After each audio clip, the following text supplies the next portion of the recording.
Guys, continue.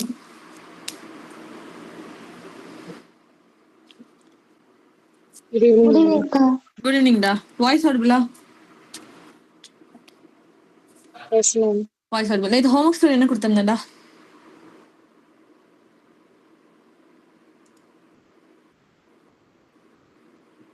The Ghost Road.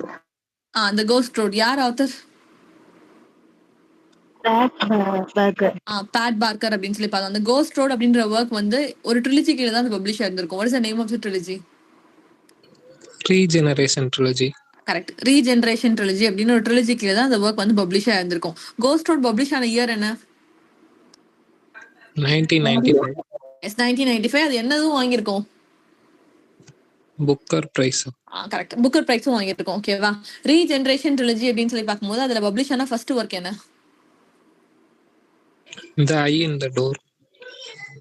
First work வந்து வேறடா.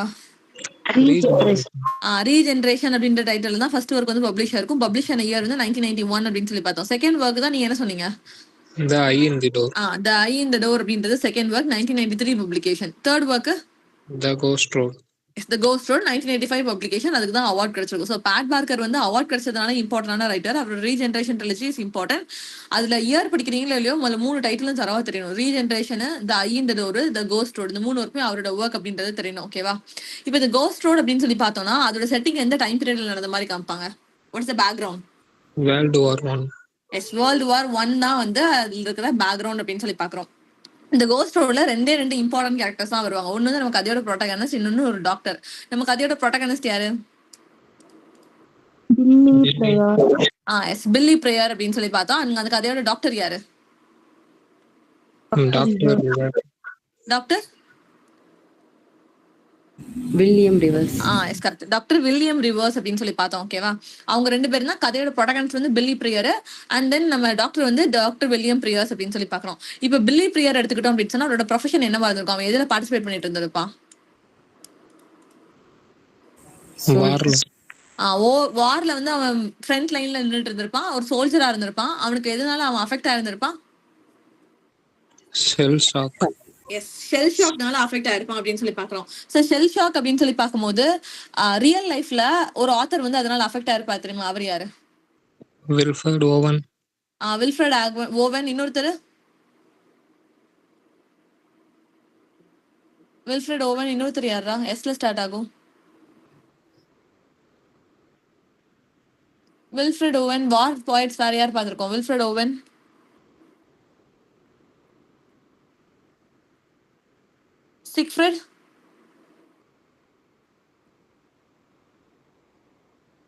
சிக்ஃப்ரெட், full name என்ன? Siegfried Sassoon. ஓகேவா? Siegfried Sassoon and Wilfred Owen இவங்க ரெண்டு பேருமே வந்து வார் பாய்ட்ஸ் கீழே நம்ம ஆல்ரெடி கவர் பண்ணியிருக்கோம். அவங்க ரெண்டு பேரோட ரெஃபரன்ஸ் வந்து எதுல இருக்கும் அப்படின்னு சொன்னா கோஸ்ட் ரோட் அப்படின்ற அந்த ஒர்க்ல இருக்கும். அதனாலதான் அந்த கோஸ்ட் ரோட் வந்து இம்பார்ட்டன்டான ஒர்க். அஸ் வெல் அஸ் அதுல வந்து ஆத்தர்ஸோட ரெஃபரன்ஸ் இருக்குன்னு சொல்லி பாக்குறோம். அப்போ பில்லி பிரேயர் அப்படின்றவன் ஒரு சோல்ஜர், ஷெல் ஷாக்னால அஃபெக்ட் ஆயிருந்திருப்பான். அவன் யார்கிட்ட போய் ரெக்கவர் ஆகணும் அப்படின்னு சொல்லிட்டு ஒரு சைக்காட்டிஸ்ட போவோம் அப்படின்னு சொல்லி பார்த்தானா டாக்டர் வில்லியம் பிரியர்ஸ் அப்படின்னு சொல்லி பாக்குறோம். ஓகேவா? அவன் ஷெல் ஷாக்னால அஃபெக்ட் ஆகி அவன் ரெக்கவரிங் டைம் பீரியட்ல இருக்கும் போதும் அவனோட காம்ரேட்ஸ் வந்து அவனை என்ன பண்ணுவாங்க அப்படின்னு சொன்னா திருப்பி அவனோட பிசினஸ் வந்து கூப்பிடுவாங்க. பிசினஸ் இந்த சென்ஸ் அந்த வார்க்கு வந்து திருப்பி ஃப்ரண்ட் லைன்ல நிக்கிறதுக்காக அவனை வந்து அர்ஜ் பண்ணுவாங்க, அவனை வந்து கூப்பிடுவாங்க அப்படின்னு சொல்லி பாக்குறோம். அப்போ இந்த ஸ்டோரிக்குள்ள எதை காட்டுவாங்க அப்படின்னு சொன்னா சைக்காலஜிக்கலா நம்மளோட ப்ரோட்டகனிஸ்ட் வந்து எப்படி அஃபெக்ட் ஆயிருக்கான், as well as nature of the war. அது எப்படி ரொம்ப ஈவிலா இருக்கு, ரொம்ப மேன்கைண்ட்ஸ் எல்லாத்தையும் எப்படி கொண்டுட்டு இருக்கு, ரொம்ப அப்சர்டா இருக்கு, ரொம்ப ப்ரூட்டலா இருக்கு அப்படின்ற விஷயத்தையுமே வந்து அதுல காட்டுவாங்க அப்படின்னு சொல்லி பாக்குறோம். ஓகேவா? இப்ப டாக்டர் ரிவர்ஸ் எடுத்துக்கிட்டோம் அப்படின்னு சொன்னா அவன் வந்து சைக்காட்டிஸ்ட் அப்படின்னு சொல்லி பார்த்தோம். அவன் என்ன பண்றான்? ட்ராமடைஸ்டா இருக்கிற சோல்ஜர்ஸ் எல்லாத்துக்குமே வந்து அவன் ரெக்கவரி கொடுத்துட்டு இருக்கான். அவன் எந்த ஹாஸ்பிட்டல்ல வேலை பார்த்துட்டு இருப்பான்டா?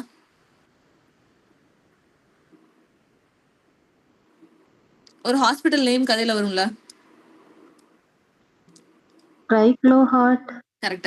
கிரேக் லாக் ஹார்ட் அப்படின்னு சொல்லி ஒரு ஹாஸ்பிட்டல்ல தான் யார் வேலை பார்த்துட்டு இருப்பா அப்படின்னு சொன்னா mister reverse, and he is a psychiatrist அப்படின்னு சொல்லி பாக்குறோம். ஓகேவா? அவர் சைக்காட்டிஸ்டா இருந்து எல்லாரோட எமோஷனல் பர்டனை வந்து ஸ்ட்ரகிள்ஸ் அவன் சார்ட் அவுட் பண்ணிட்டு இருந்தாலும் அவனுக்கு பேக்கப்ல அப்படின்னு சொல்லி பார்க்கும்போது அவன் கொஞ்சம் அஃபெக்ட் ஆகி இருந்திருப்பான். எதனால அப்படின்னு சொன்னா அவன் சைக்காலஜிக்கலா ஒரு ட்ரைபல் பீப்புளை வந்து படிக்கிறதுக்காக போயிருந்திருப்பான், ஸ்டடி பண்றதுக்காக ஒரு ஐலாண்டுக்கு வந்து போயிருந்திருப்பான். அப்போ அந்த ட்ரைபல்ல வந்து சில ரிச்சுவல்ஸ் வந்து நடத்துவாங்க. ஓகேவா? அந்த ரிச்சுவல்ஸ் வந்து எது ரிலேட்டடா நடக்கும் அப்படின்னு சொன்னா டெத்துக்கு அப்புறம் நமக்கு ஒரு லைஃப் இருக்குன்னு சொல்லி இப்ப பிலீவ் பண்றது தெரியுமா? Death and afterlife. டெத்துக்கு அப்புறம் நமக்கு ஏதோ ஒரு லைஃப் இருக்கு அப்படின்னு சொல்லி பிலீவ் பண்றாங்களா, அது ரிலேட்டடான ஒரு ரிச்சுவலை வந்து இந்த ட்ரைபல் நடத்திட்டு இருந்திருப்பாங்க. அது வந்து யாரை டிஸ்டர்ப் பண்ணியிருக்கும் அப்படின்னு சொன்னா டாக்டர் வில்லியம் ரிவர்ஸ் வந்து சைக்காலஜிக்கலா டிஸ்டர்ப் பண்ணியிருக்கும். அப்ப அவரோட சிச்சுவேஷன் எப்படி இருக்கு, ஆஸ் வெல் அஸ் பில்லி பிரியரோட சிச்சுவேஷன் எப்படி இருக்கு அப்படின்றது இந்த இடத்துல காமிச்சிருப்பாங்க. அண்ட் கோஸ்ட் ரோட் அப்படின்றது எதை மீன் பண்ணுது அப்படின்னு சொன்னா, மெட்டபரிக்கலா நம்மளோட லைஃப் வந்து எதை லீட் ஆகி போயிட்டு இருக்கு, எந்த ரோட்ல நம்ம போயிட்டு இருக்கோம் அப்படின்னு சொன்னா டெத் டுவர்ட்ஸ் நம்ம வந்து போயிட்டு இருக்கோம் அப்படின்றத காட்டியிருப்பாங்க. சோல்ஜரோட லைஃப் வந்து அப்படிதான் இருக்கும். வார்ல அப்ப எப்ப இறந்து போவான், யார் அவனை கொல்லுவா, அவன் ஃபேமிலி என்ன, அதுல எதுவுமே தெரியாது. பட் அவன் வார்ல பார்ட்டிசிபேட் பண்ணுவான். அப்ப அது ஒரு கோஸ்ட் ரோட். அது வந்து டெத்துக்கான ஒரு போட்ட ரோட் மாதிரி அந்த கதையோட டைட்டில் வந்து நம்ம ஆத்தர் வந்து வச்சிருந்திருப்பாரு. ஓகேவா? அண்ட் இதுல முக்கியமான பாயிண்ட் அப்படின்னு சொல்லி பார்க்கும்போது கோஸ்ட் ரோல்ல யாரோட ரெஃபரன்ஸ் இருக்கும் அப்படின்னு சொன்னா சிக்ஃப்ரெட் சாசனோடதையும் வில்ஃப்ரெட் ஓவனோட ரெஃபரன்ஸ் வந்து இதுல இருக்கும். அவங்க ரெண்டு பேருமே ரியல் லைஃப்ல வார் பயட்ஸ் அப்படின்னு சொல்லி நம்ம படிச்சிருக்கோம். கிளியரா ஒர்க்? கிளியர்க்கா? எஸ். நாளைக்கு ஹோம்ஒர்க் ஸ்டோரி என்ன அப்படின்னு சொன்னா திங்ஸ் ஃபால் அபார்ட். சினுவாச்சிபியோடது. Things fall apart. Things fall apart. யாராவது ஒருத்தவங்க ஸ்பெல்லிங் மட்டும் குரூப்ல போட்டுருங்கடா. திங்ஸ் ஃபால் அபார்ட் சினுவாச்சிபியோடது. அதான் நாளைக்கு ஹோம்ஒர்க் ஸ்டோரி. ஓகேவா இல்ல ரிப்பீட் பண்ணுமா? Okay ma'am. எஸ். ஒரு நிமிஷம்டா, ஸ்கிரீன் ஷேர் பண்ணிட்டேன்.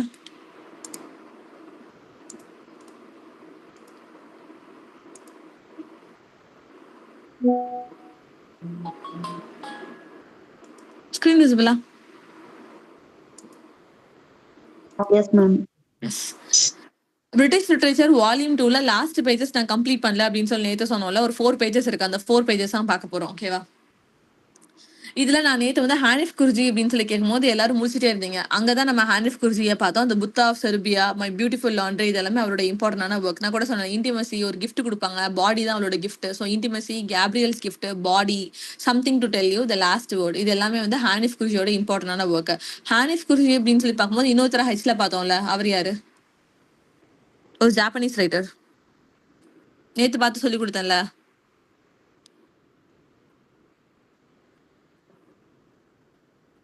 ஹானிஃப் குர்ஜி சொல்லி கொடுக்கும் போது இன்னொருத்தர் சொல்லி கொடுக்கல, மென் வித்வுட் விமன் அப்படின்னு சொல்லி யார் ஒர்க் எழுதிருப்பான்னு சொல்லி கொடுத்தேன். ஹக்குரி முகாமி அப்படின்னு சொல்லி பார்த்தோம். ஹக்குரி Murakami he's a Japanese writer. அவருக்கு நம்ம என்ன ஸ்டோரி படிச்சோம்? ஃபர்ஸ்ட் ஒர்க் என்ன வரும்? Norwegian wood. கரெக்டா, நார்வீஜியன் வுட் அப்படின்னு சொல்லி பார்த்தோம். Second work wind up the chronicle. வுட்ன்னு இருந்தா டெஃபினட்டா பேர்ட்ஸ் இருக்கும். அப்போ wind up the bird chronicle அப்படின்னு சொல்லி செகண்ட் ஒர்க் பார்த்தோம். Third work Kafka on the shore. பேர்டுன்னு இருந்துச்சுன்னா பக்கத்துல தண்ணி ஓடிட்டு இருக்கும், அதனால ஷோர்னு பார்த்தோம். அதுக்கப்புறம் நம்மளோட ஐகோ 84 அப்படின்னு சொல்லி பார்த்தோம். கடைசி ஒர்க் என்னது? மென் வித்வுட் விமன். அது 2014ல பப்ளிஷ் இருக்கும். அப்ப மென் வித்வுட் விமன் அப்படின்னு சொல்லி இன்னொருத்தர் எழுதியிருப்பார்ல, அது யாரு? கரெக்ட், ஏர்னஸ்ட் ஹெமிங்வே அப்படின்னு சொல்லி பார்த்தோம். ஓகேவா? ஸோ மென் வித்வுட் விமன் அப்படின்னு சொல்லி பார்க்கும்போது ஹக்குரி முகாமி அப்புறம் ஏர்னஸ்ட் ஹெமிங்வே இவங்க ரெண்டு பேருமே எழுதியிருப்பாங்க. நம்ம இந்த டீவியேஷனை யார்கிட்ட இருந்து வந்தோம்? Australian writer. அவரோட நேம் என்ன? அவர் வந்து மென் அண்ட் விமன் என்னமோ எழுதியிருப்பாரு, இல்ல விமன் அண்ட் மென் என்னமோ எழுதி வச்சிருந்திருப்பாரு. அவரு யார்கிட்ட இருந்து பார்த்தோம்? யாருக்கு வந்து தியேட்டர் போற கதை சொல்லி கொடுத்தேன்? Judith right. Correct, Judith right தான் நம்ம பார்த்தோம். ஓகே, ஜூடித் ரைட் பார்க்கும்போது தான் மூவிங் இமேஜ் யார் போனா அப்படின்னா மென்னு விமனும் தியேட்டருக்கு போனாங்க. அதுல ஒரு கேட்வே இருந்துச்சு, பேர்டு, ஃபயரு, ஷேடோ, ஸ்னேக்கு, இந்த ஒர்க்ஸ் எல்லாம் உங்களுக்கு படிச்சோம். ஞாபகம் இருக்கா? எஸ். ஸோ இப்போ நான் ஞாபகப்படுத்துறதுக்காக தான் ஹானிஃப் குர்ஜியை உள்ள எடுத்தேன். ஓகேவா? ஸோ சாடி ஸ்மித் இவங்கெல்லாம் பார்த்து முடிச்சிட்டோம். இதுல எதோட ரெஃபரன்ஸ் இருக்குன்னு லாஸ்ட் கிளாஸ் சொல்லி கொடுத்தேன். லாஸ்ட் தான் நான் அன்னைக்கு நடத்தும் போது த வைஃப் ஆஃப் வில்ஸ்டன் அப்படின்ற ஒர்க் வந்து இம்பார்ட்டன்ட். ஏன் இம்பார்ட்டன்ட்னு பார்க்கும்போது என்ன சொல்லி கொடுத்தேன்? இதுல எதோட ரெஃபரன்ஸ் இருக்கு? Canterbury tales, wife of Canterbury டேல்ஸ்ல வர வைஃப் ஆஃப் பாத்தோட ரெஃபரன்ஸ் வந்து இதுல இருக்கு அப்படின்றதுனால இது இம்பார்ட்டன்ட் சொல்லி படிக்க சொன்னேன். மறக்காம ஜாடி ஸ்மித்தை கவர் பண்ணிருங்க. சரியா? ஸோ இப்போ கண்டெம்பரரி பிரிட்டிஷ் ஃபிக்ஷன் இதுதான் நான் நடத்தாம அப்படியே விட்டுட்டு போயிருக்கேன் இந்த 4 பேஜஸ். ஸோ கண்டெம்பரரி ரைட்டர்ஸ் அப்படின்னு சொல்லி பார்க்கும்போது அதில் ஃபர்ஸ்ட் யார் அப்படின்னு சொன்னா ஹோவர்ட் ஜேக்கப்சன். ஹோவர்ட் ஜேக்கப்சன் உங்களுக்கு ஆல்ரெடி தெரியும்.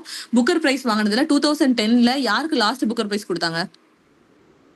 LOST லாஸ்ட் புக்கர் பிரைஸ் யாருக்கு கொடுத்தாங்க?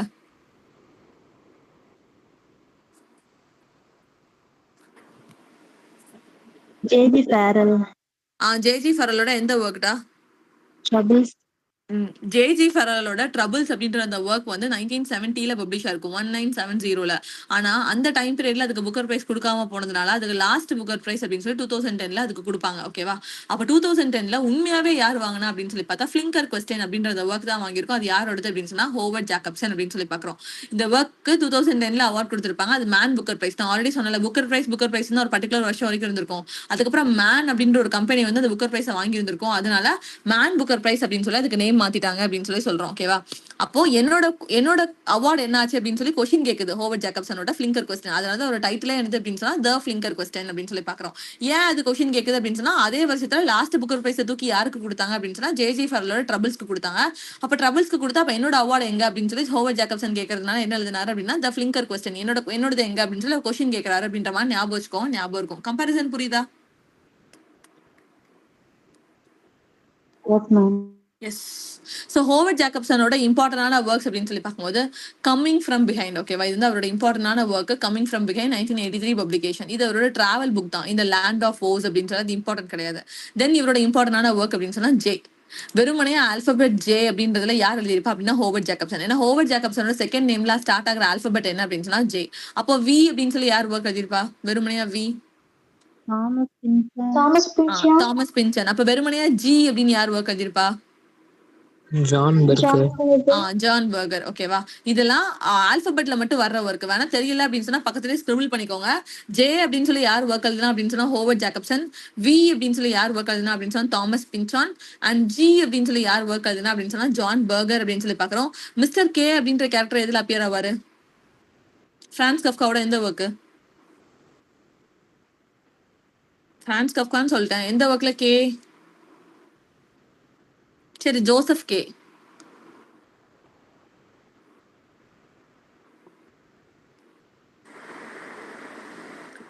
ஓகே.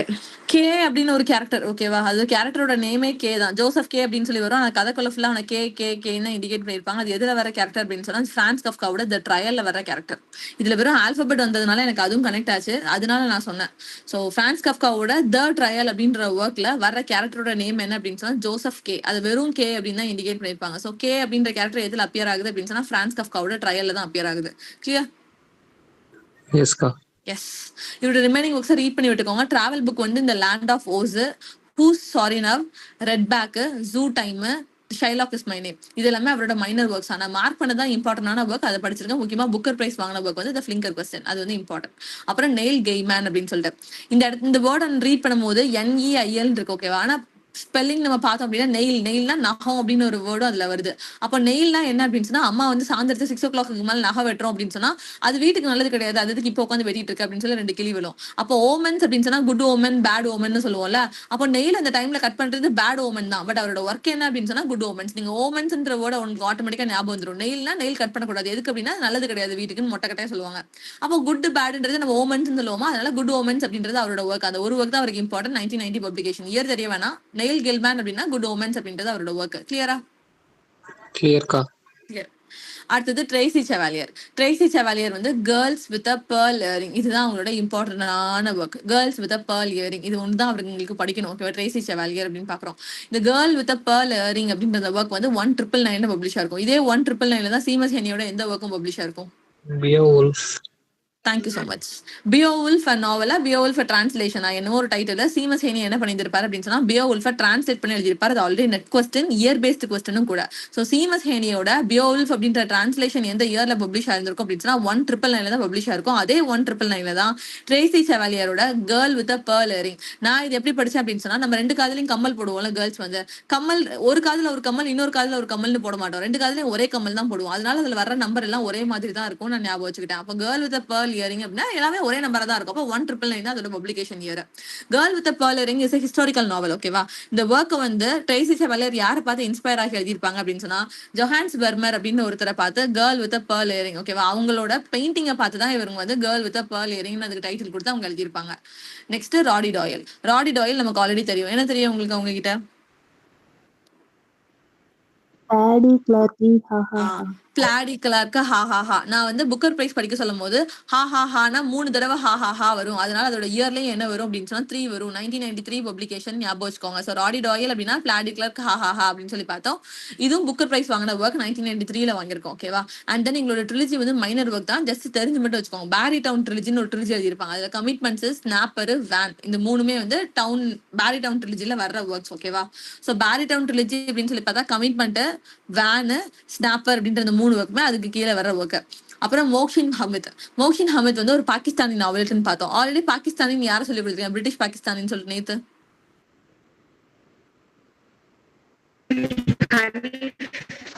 யாரா? ஹானிஃப் குரேஷி. ஹானிஃப் குரேஷியுமே வந்து பிரிட்டிஷ் பாகிஸ்தானி நாவலிஸ்ட் தான். ஓகேவா. அதே மாதிரி தான் இந்த ஹமித் அப்படின்றவரும் அதே மாதிரி தான். இவருக்கு இம்பார்ட்டன்டான ஒர்க்குன்னு எதுவும் கிடையாது, ஜஸ்ட் ரீட் பண்ணி விடுக்கோங்க. Moth smoke, the reluctant fundamentalist, how to get filthy rich in rising Asia, exit west. இது எதுவுமே நெட்ல வந்தது கிடையாது, இவரும் நெட்ல வந்தது கிடையாது. பட் இவர் அது கீழே இருக்காரு, மேபி வரலாம் அப்படின்றதுனால தூக்கி உள்ள போட்டிருக்கேன். நம்ம எப்படி நியூஸ் அண்ட் ரைட்டர்ஸ்ல எக்ஸ்ட்ரா படிச்சோமோ சேம் திங் அப்ளைஸ். ஓகேவா. அடுத்தது பிடி ஜேம்ஸ். பிடி ஜேம்ஸோட ஒர்க் வந்து இம்பார்ட்டன்ட். பிடி ஜேம்ஸோட ஒர்க் வந்து த ஸ்கல் பெனெத் த ஸ்கின். இந்த ஒர்க்கை நான் உங்களுக்கு ஆல்ரெடி சொல்லி கொடுத்துருக்கேன். எங்க சொல்லி கொடுத்தேன் அப்படின்னு சொன்னா டிஎஸ் எலியட்டோட விஸ்பர்ஸ் ஆஃப் இம்மார்டலிட்டி அப்படின்ற இந்த ஒர்க்ல இருந்து தான் இந்த ஒர்க்குக்கு வந்து டைட்டில் எடுத்துருப்பாங்க, the skull beneath the skin அப்படின்ற இந்த ஒர்க். அதனால இந்த ஒர்க் வந்து இம்பார்ட்டன்ட். பிகாஸ் டிஎஸ் எலியட்டோட விஸ்பர்ஸ் ஆஃப் இம்மார்டலிட்டி வந்து யார் டைட்டில் எடுத்தா நான் டேரக்டா கேட்டுருவான். ஏன்னா டிஎஸ் எலியட் இம்பார்ட்டன்டான ரைட்டர். அப்ப அவங்க கிட்ட இருந்து கொஸ்டின் கஷ்டமா கேட்கணும் அப்படின்னு சொன்னா டைட்டில் டேக்கன் ஃப்ரம் தான் அவன் கேட்பான். அதனால டிஎஸ் எலியட்டோட விஸ்பர்ஸ் ஆஃப் இம்மார்டலிட்டில தான் எதுக்கு டைட்டில் எடுத்திருப்பாங்க அப்படின்னு சொன்னா பிடி ஜேம்ஸ் வந்து ஸ்கல் பெனெத் த ஸ்கின் அப்படின்ற அவரோட ஒர்க்குக்கு எடுத்திருப்பாரு அப்படின்னு சொல்லி பாக்குறோம். ஓகேவா. அடுத்து ஜான் கார்ட்னர். ஜான் கார்ட்னரோட ஆட்டோபயோகிராஃபி என்ன அப்படின்னு சொன்னா ஸ்பின் த பாட்டில் அப்படின்றது ஆட்டோபயோகிராஃபி. இது இம்பார்ட்டன்டான ஆள் கிடையாது, ஜஸ்ட் ரீட் இட் அவுட். அப்புறம் ஜேகே ரவுலிங். ஜேகே ரவுலிங் உங்களுக்கு ஆல்ரெடி தெரியும். அவர் தான் வந்து டோட்டலா ஹாரி பாட்டர் சீரிஸ் எழுதினாரு அப்படின்றது நமக்கு எல்லாத்துக்குமே ஜென்ரலா தெரிஞ்ச ஒரு விஷயம். சரியா. அவரோட பெண்ணேம் என்ன அப்படின்றது அதுல இம்பார்ட்டன்ட். ராபர்ட் கேல்பிரெத் அப்படின்றது அவரோட பெண்ணேம். ஜேகே ரவுலிங்கோட பெண்ணேம் என்ன அப்படின்னு சொன்னா ராபர்ட் கேல்பிரெத். மேட்ச் த ஃபாலோயிங்ல பெண்ணேம் கேட்பாங்க. நிறைய புது புது பெண்ணேம் நம்ம படிச்சிருக்கோம். ஸோ ரீகால் பண்ணிக்கோங்க. ஜேகே ரவுலிங்கோட பெண்ணேம் என்ன அப்படின்னு சொன்னா ராபர்ட் கேல்பிரெத் அப்படின்றது அவரோட பெண்ணேம். ஓகேவா. தென் இவர் வந்து ஹாரி பாட்டர் சீரீஸ்ல டோட்டலா 7 புக்ஸ் எழுதியிருக்காரு. அந்த 7 புக்ஸோட டைட்டில் தான் நம்ம கொடுத்துருக்கோம். இது ஆல்ரெடி நம்ம படமாவே பார்த்திருப்போம். அதை ஒரு தடவை ரீட் மட்டும் பண்ணி விட்டுக்கோங்க, தட்ஸ் ஃபைன். ஓகேவா. அடுத்தது பெனிலோபி லவ்லி. பெனிலோபி லைவ்லி, பெனிலோபி ஃபிட்ஸ்கெரால்ட் அப்படின்னு சொல்லி நம்ம 2 பேர் பார்த்தோம். பெனிலோபி லைவ்லி அப்படின்னா லைவா என்ன இருக்கும் அப்படின்னா டைகர் இருக்கும். அதனால மூன் டைகர் அப்படின்னு சொல்லி பார்த்தோம். அதோட நம்பர் வந்து குறைஞ்சிக்கிட்டே இருக்கும், 9, 8, 7 அப்படின்னு சொல்லிட்டு.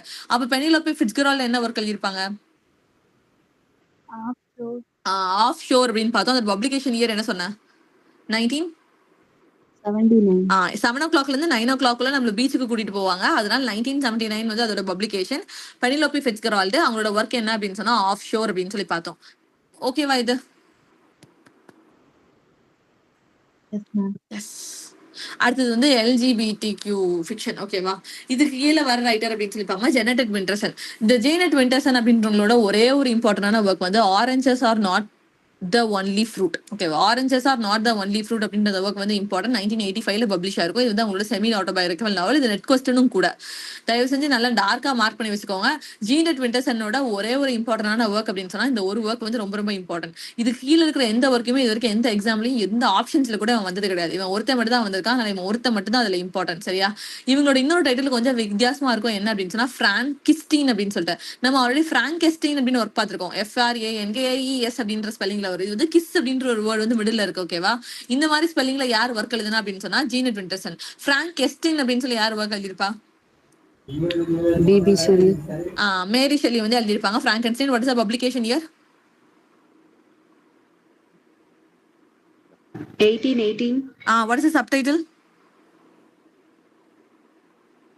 Modern Prometheus. Yes, Modern Prometheus. Frankenstein subtitle வந்து Modern Prometheus. Publication year வந்து 1818. ஓகேவா. அப்ப Frankenstein அப்படின்னு சொல்லி யார் ஒர்க் எழுதுனா அப்படின்னு சொன்னாதான் நம்ம ஜெனட் விண்டர்சன் அவங்க வந்து LGBTQ ரைட்டர் அப்படின்னு சொல்லி பாக்குறோம். ஓகேவா. அடுத்தது ஆலன் கோலின் ஹெஸ்ட். ஆலன் கோலின் ஹெஸ்ட் வந்து அவார்டு வாங்கியிருப்பாரு. அதனாலதான் அவர் இம்பார்ட்டன்டான ஆளா உள்ள இருக்காரு. லைன் ஆஃப் பியூட்டி அப்படின்னு சொல்லிட்டு இவர் புக்கர் பிரைஸ் வாங்கியிருப்பார் 2004ல. நம்மளோட புக்கர் பிரைஸ்ல செகண்ட் பேஜ்ல படிக்காத ஒன் ஆஃப் த ஆத்தர் வந்து அந்த Alan Hollinghurst. The line of beauty அப்படின்னு ஒரு ஒர்க் எழுதியிருப்பாங்க. 2004ல அந்த ஒர்க் வந்து பப்ளிஷ் ஆயிருக்கும். இருக்கும். அவ்வளவுதான் அவரோட கண்டென்ட். ஓகேவா? அப்புறம் Beryl Bainbridge. Beryl Bainbridge வந்து த பாட்டில் ஃபேக்டரி அவுட்டிங் அப்படின்னு சொல்லிட்டு இது வந்து புக்கர் பிரைஸ்க்கு ஷார்ட் லிஸ்ட் ஆயிருக்கும். ஆல்ரெடி இந்த பெரில் பிரெயின் பிரிட்ஜ் வந்து chronological ஆர்டர்ல ஒரு தடவை அரேஞ்ச் பண்ண சொல்லி கேட்டான். இது வந்து 2 years பேக் வந்து கொஸ்டின் பேப்பர்ல கேட்ட ஒன் ஆஃப் த கொஸ்டின். ஓகேவா? அவரை திருப்பி கேட்க போறது கிடையாது. ஏன்னா அவங்க நிறைய ஒர்க் எழுதிருக்காங்க. அதை ஃபுல்லா கொடுத்து இந்த புது ரைட்டரை மனப்பாடம் பண்ணுங்க அப்படின்னு சொன்னா நம்ம இம்பார்ட்டன்ட் ரைட்டர்ஸ் கூட இவங்களையும் மெமரைஸ் பண்ண முடியாது. அதனால இவங்களுக்கு ஒரே ஒர்க் கூட நிப்பாட்டிக்கிட்டேன். பட் இவங்க ஆல்ரெடி நெட் கொஸ்டின் பேப்பர்ல வந்த ஒரு ஆத்தர், chronological ஆர்டர்ல கேட்ட ஒரு ரைட்டர். ஓகேவா? வேணும் அப்படின்னு சொன்னா கோ டு விக்கிபீடியா. நிறைய ஒர்க் இவங்க எழுதி வச்சிருப்பாங்க. அதுல ஒரு 5 ஒர்க்ஸை கொடுத்து அவன் chronologyல அரேஞ்ச் பண்ண சொல்லி ஒரே ஒரு தடவை கேட்டான். அதுக்கப்புறம் இந்த ஆத்தர் அட்ரஸே இல்லாம போயிட்டாங்க. அதனால நான் திருப்பி ஒரு தடவை ரஷ் பண்ண வேண்டாமே அப்படின்னு சொல்லிட்டு இந்த ஒரு ஒர்க் மட்டும் அவங்களுக்கு இப்போதைக்கு போதும் அப்படின்னு சொல்லி நான் ஸ்டாப் பண்ணிட்டேன். பாட்டில் ஃபேக்டரி அவுட்டிங் அப்படின்ற ஒர்க் வந்து பெரில் பிரெயின் பிரிட்ஜோடது. ஓகேவா? அப்புறம் நமக்கு தெரிஞ்ச பேட் பார்க்கர். பேட் பார்க்கரோட ஃபர்ஸ்ட் பப்ளிஷ்டு நாவல் அப்படின்னு சொல்லி பார்த்தா யூனியன் ஸ்ட்ரீட் அப்படின்ற ஒர்க் தான் 1982ல பப்ளிஷ் ஆயிருக்கும். எங்களோட ட்ரிலஜி வந்து regeneration, eye in the door, ghost road அப்படின்னு சொல்லி மொத்தம் 3 ஒர்க் எழுதிருப்பாங்க. ரீஜென்ரேஷன் பார்த்தா அது 1981ல பப்ளிஷ் ஆயிருக்கும். ஐ இன் த டோர் வந்து 1983ல பப்ளிஷ் ஆயிருக்கும். கோஸ்ட் ரோட இயர் வந்து இம்பார்ட்டன்ட், 1985ல வந்து பப்ளிஷ் ஆயிருக்கும். இது மூணுமே ரீஜென்ரேஷன் ட்ரிலஜில பப்ளிஷ் ஆயிருக்கும். ஓகேவா? ஆஸ் ஐ செட் earlier இது வந்து புக்கர் பிரைஸ் வந்து வாங்கியிருக்கும் அப்படின்னு சொல்லி பார்த்தோம். இது வந்து செட்டிங்னு பார்த்தா World War I இதோட செட்டிங்கா இருக்கும். இதுல வர ரெண்டு இம்பார்ட்டன்டான கேரக்டர்ஸ்னு பார்த்தா ஒன்னு பில்லி பிரேயர், இன்னொன்னு டாக்டர் வில்லியம் ரிவர்ஸ் அப்படின்னு சொல்லி பார்த்தோம். பில்லி பிரேயர் வந்து ஒரு சோல்ஜரா இருப்பான். ஷெல் ஷாக்ல இருந்து ரெக்கவர் ஆயிட்டு இருப்பான். ஷெல் ஷாக் எப்படி வரும் அப்படின்னு சொன்னா நமக்கு பிடிச்ச பர்சன்ஸ் எல்லாரும் வார்ல நம்மளை சுத்தி இறந்து போகும்போது மூளை வந்து ஒரு மாதிரி சைக்காலஜிக்கலா அஃபெக்ட் ஆயிரும். அதுதான் அவங்க வந்து ஷெல் ஷாக் அப்படின்னு சொல்றாங்க. ஓகேவா? அண்ட் இவன் வந்து எதுக்கு ரிட்டர்ன் பண்ண ப்ரிப்பேர் ஆகிட்டு இருக்கான் அப்படின்னு சொல்லி பார்த்தா ஃப்ரண்ட் இன் பிரான்ஸ். ஃப்ரண்ட் அப்படின்னு சொன்னா வேற ஒன்றும் கிடையாது. வார்ல வந்து ஃப்ரண்ட்ல நிப்பாங்க தெரியுமா? அதுதான் ஃப்ரண்ட் இன் பிரான்ஸ் அப்படின்றத நான் இந்த இடத்துல இண்டிகேட் பண்ணியிருக்கேன். இவனுக்கு என்னதான் பயம் இருந்தாலும் அதை தாண்டி இவனுக்கு ஒரு கம்பல்ஷன் இருக்கு. என்ன அப்படின்னு சொன்னா அவங்களோட காம்பரேட்ஸ் தான் அவங்க கூட இருக்கிற காம்பரேட்ஸ் கூட திருப்பி போய் அவன் ஜாயின் ஆகணும் அப்படின்ற ஒரு கம்பல்ஷன் வந்து அவனுக்கு இருக்கு. அப்ப இந்த பில்லி பிரேயரை வச்சு நமக்கு ஆத்தர் எதை ப்ரொஜெக்ட் பண்றாரு அப்படின்னு சொன்னா வாரோட க்ரூவாலிட்டி என்ன, அவன் சைக்காலஜிக்கலா எப்படி அஃபெக்ட் ஆயிருந்திருக்கான், அதோட ப்ரூட்டல் என்ன அப்படின்றத ஃபுல்லா நமக்கு வந்து எக்ஸ்பிளைன் பண்ணியிருப்பாங்க. இன்னொரு கேரக்டர் டாக்டர் ரிவர்ஸ். இந்த 2 கேரக்டருமே இம்பார்ட்டன்ட். ஓகேவா? இவன் தான் ஒரு சைக்காட்டிஸ்டா இருப்பான். பில்லி பிரேயர் என்ன பண்ணுவான் அப்படின்னு சொன்னா டாக்டர் ரிவர் கிட்ட வந்து தான் அவன் வந்து அவனோட டிசீஸ்க்கு வந்து ஐ மீன் அந்த அஃபெக்ட் ஆனதுக்கு வந்து அவன் வந்து ட்ரீட்மெண்ட் எடுத்துட்டு இருப்பான் அப்படின்னு சொல்லி பாக்குறோம். டாக்டர் ரிவர்ஸ் வந்து எங்க வேலை பார்த்துட்டு இருந்திருப்பாரு அப்படின்னு சொன்னா கிரேக் லாக்ஹார்ட். இதுதான் அப்பதே கேட்டேன். கிரேக் லாக்ஹார்ட் ஹாஸ்பிட்டல் தான் வந்து வேலை பார்த்துட்டு இருப்பாரு. இந்த திங்ஸ் எதுவுமே புக்ல இருக்காது. Note it down. ஃபுல்லா வளவலன்னு எழுத வேணாம். நான் டார்க் பண்ணி வச்சிருக்கேன் தெரியுமா? அந்த மேட்டர் மட்டும் போதும், வேற எதுவும் வேண்டாம். ஹாஸ்பிட்டல்ல இவர் வந்து வேலை பார்த்துட்டு இருந்திருப்பாரு. இவருக்கும் வந்து மெமரிஸ் வந்து லைட்டா ஹாண்டடா இருக்கும். எப்போ அப்படின்னு சொன்னா இவர் ஒரு ஆந்த்ரோபாலஜிக்கல் ட்ரிப் போயிருப்பாரு. ஆந்த்ரோபாலஜிக்கல்னா இன்னும் மேன் பத்தி ஸ்டடி பண்ற மாதிரி ஆந்த்ரோபாலஜிக்கல் ட்ரிப் போயிருப்பாரு. என்ன அப்படின்னு சொன்னா ஒரு சாலமன் ஐலாண்ட்னு ஒரு ஐலாண்டுக்கு போயிருந்திருப்பாரு. அங்க போய் ட்ரைபல் பீப்புள்ஸோட ரிச்சுவல்ஸ் வந்து ஃபாலோ பண்ணலாம் அப்படின்றதுக்காக அங்க போயிருந்திருப்பாரு. அப்பதான் அந்த ட்ரைபல் ரிச்சுவல் எது ரிலேட்டடா அவங்க நடத்துவாங்க அப்படின்னு சொன்னா டெத் அண்ட் ஆஃப்டர் லைஃப் ரிலேட்டடா நடத்துவாங்க. அது வந்து அவனுக்கு ஒரு மாதிரி ஒரு பேடான மெமரியா டாக்டர் ரிவர்ஸோட மண்டையில வந்து சேவ் ஆயிரும். ஓகேவா? அதை பத்தி இதுல காமிச்சிருப்பாங்க. சோ இதுல கோஸ்ட் ரோட் அப்படின்றது மெட்டபாரிக்கலா எதை ரிலேட் பண்ணுது அப்படின்னு சொன்னா பாத் டுவர்ட்ஸ் டெத்தை தான் அது வந்து ரிலேட் பண்ணுது. ஓகேவா? அப்ப அந்த சோல்ஜர்ஸ் அப்படின்றவங்க லிட்ரல் ஜேர்னியா ஃப்ரண்ட் லைன்ல நின்று நமக்காக வார் பண்றாங்க. அப்ப அந்த இடத்துல ஒரு spiritual journey towards acceptance of mortality. நம்ம எல்லாருமே ஒரு நாள் இறந்துதான் போறோம், எப்படினாலும் ஒரு நாள் இறந்துதானே போறோம் அப்படின்ற ஒரு ஓப்பனிங்கா அது வந்து இருக்கு அப்படின்றத அந்த இடத்துல spiritual journey towards acceptance of mortality அப்படின்ற வேர்ட் வந்து கொடுத்திருக்காங்க. சரியா? அப்ப பேட் வாக்கரோட கோஸ்ட் ரோட்ல இன்னொரு முக்கியமான ரெஃபரன்ஸ் என்ன இருக்கு அப்படின்னு சொன்னா ரியல் லைஃப்ல ஒரிஜினலா இருக்கிற ரியல் லைஃப்ல வார் பாய்ட்ஸோட ரெஃபரன்ஸ் இருக்கு. அது யாரு அப்படின்னு சொல்லி பார்த்தா சிக்ஃப்ரெட் சாசனும் வில்ஃப்ரெட் ஓவனும். இது மேபி எக்ஸாம்ல கேட்கலாம். சிக்ஃப்ரெட் சாசனும் வில்ஃப்ரெட் ஓவனோட ரெஃபரன்ஸ் வந்து எதுல இருக்கு அப்படின்னு சொல்லி கேட்டா we should know ghost road Pat Barker 1995 publication அப்படின்னு சொல்லிட்டு. ஓகேவா? அடுத்தது பெனிலோபி ஃபிட்ஸ்கிரால். இப்பதான் நான் கொஸ்டின் கேட்டேன். ஆஃப் ஷோர் அப்படின்றது அவங்களோட இம்பார்ட்டன்டான ஒர்க். 1979 Booker price வாங்கியிருக்கும். அது ஒரு ஒர்க் மட்டும் இனஃப். அப்புறம் டேவிட் மிச்சல் நம்பர் 9 ட்ரீம் எழுதியிருப்பாரு. Cloud atlas. ஆல்ரெடி நான் கிளவுட் 9 யாருக்கு சொல்லி கொடுத்தேன் நேத்து? கிளவுட் 9 கால் சர்ச்சிலுக்கு பார்த்தோம். ஓகேவா? அப்ப கிளவுட் அட்லஸ் அப்படின்னு சொல்லி எழுதுனது யாரு அப்படின்னு சொன்னா டேவிட் மிச்சல் வந்து புலிட்சர் பிரைஸா ஏதோ ஒரு அவார்டு வாங்கியிருப்பாரு. இந்த ஒர்க்குக்கு வாங்கியிருப்பாரு. நம்பர் 9 ட்ரீம் அப்படின்ற ஒர்க்குக்கு அவர் வாங்கியிருந்திருப்பாரு டேவிட் மிச்சல் வந்து. Next twice time Booker prize வாங்குறது நம்ம ஆல்ரெடி படிச்சாச்சு. அது ஒரு தடவை ரிவைஸ் பண்ணிக்கோங்க. அது புக்கோட லாஸ்ட்ல இருக்கு. அப்புறம் நோபல் பிரைஸ் வின்னர்ஸ் இவங்க உங்களுக்கு எல்லாமே தெரியும். ஓகேவா? Yes, ma'am. ஸோ இப்போ நெக்ஸ்ட் நம்ம எதை பார்க்க போறோம் அப்படின்னு சொன்னா தியரிஸ் புக் எடுத்துக்கோங்க. அதுல மார்க்சிசமோட நம்ம நின்றுட்டு இருக்கோம். அதுக்கு முன்னாடியோட நம்ம கம்ப்ளீட் பண்ணியிருக்கோம். ஓகேவா? நெக்ஸ்ட் அதுக்கு முன்னாடி என்ன பார்த்தோம்? நம்ம போஸ்ட் கொலோனியல் ஸ்டடிஸ் பார்த்தோம். எட்வர்ட் சையத் அவங்க எல்லாத்தையும் பார்த்தோம். Homi K Baba, third space அதெல்லாம் பார்த்தோம். இப்போ நம்ம ஸ்டார்ட் பண்ண போறது மார்க்சிசம். எடுத்தாச்சா? Yes, ma'am.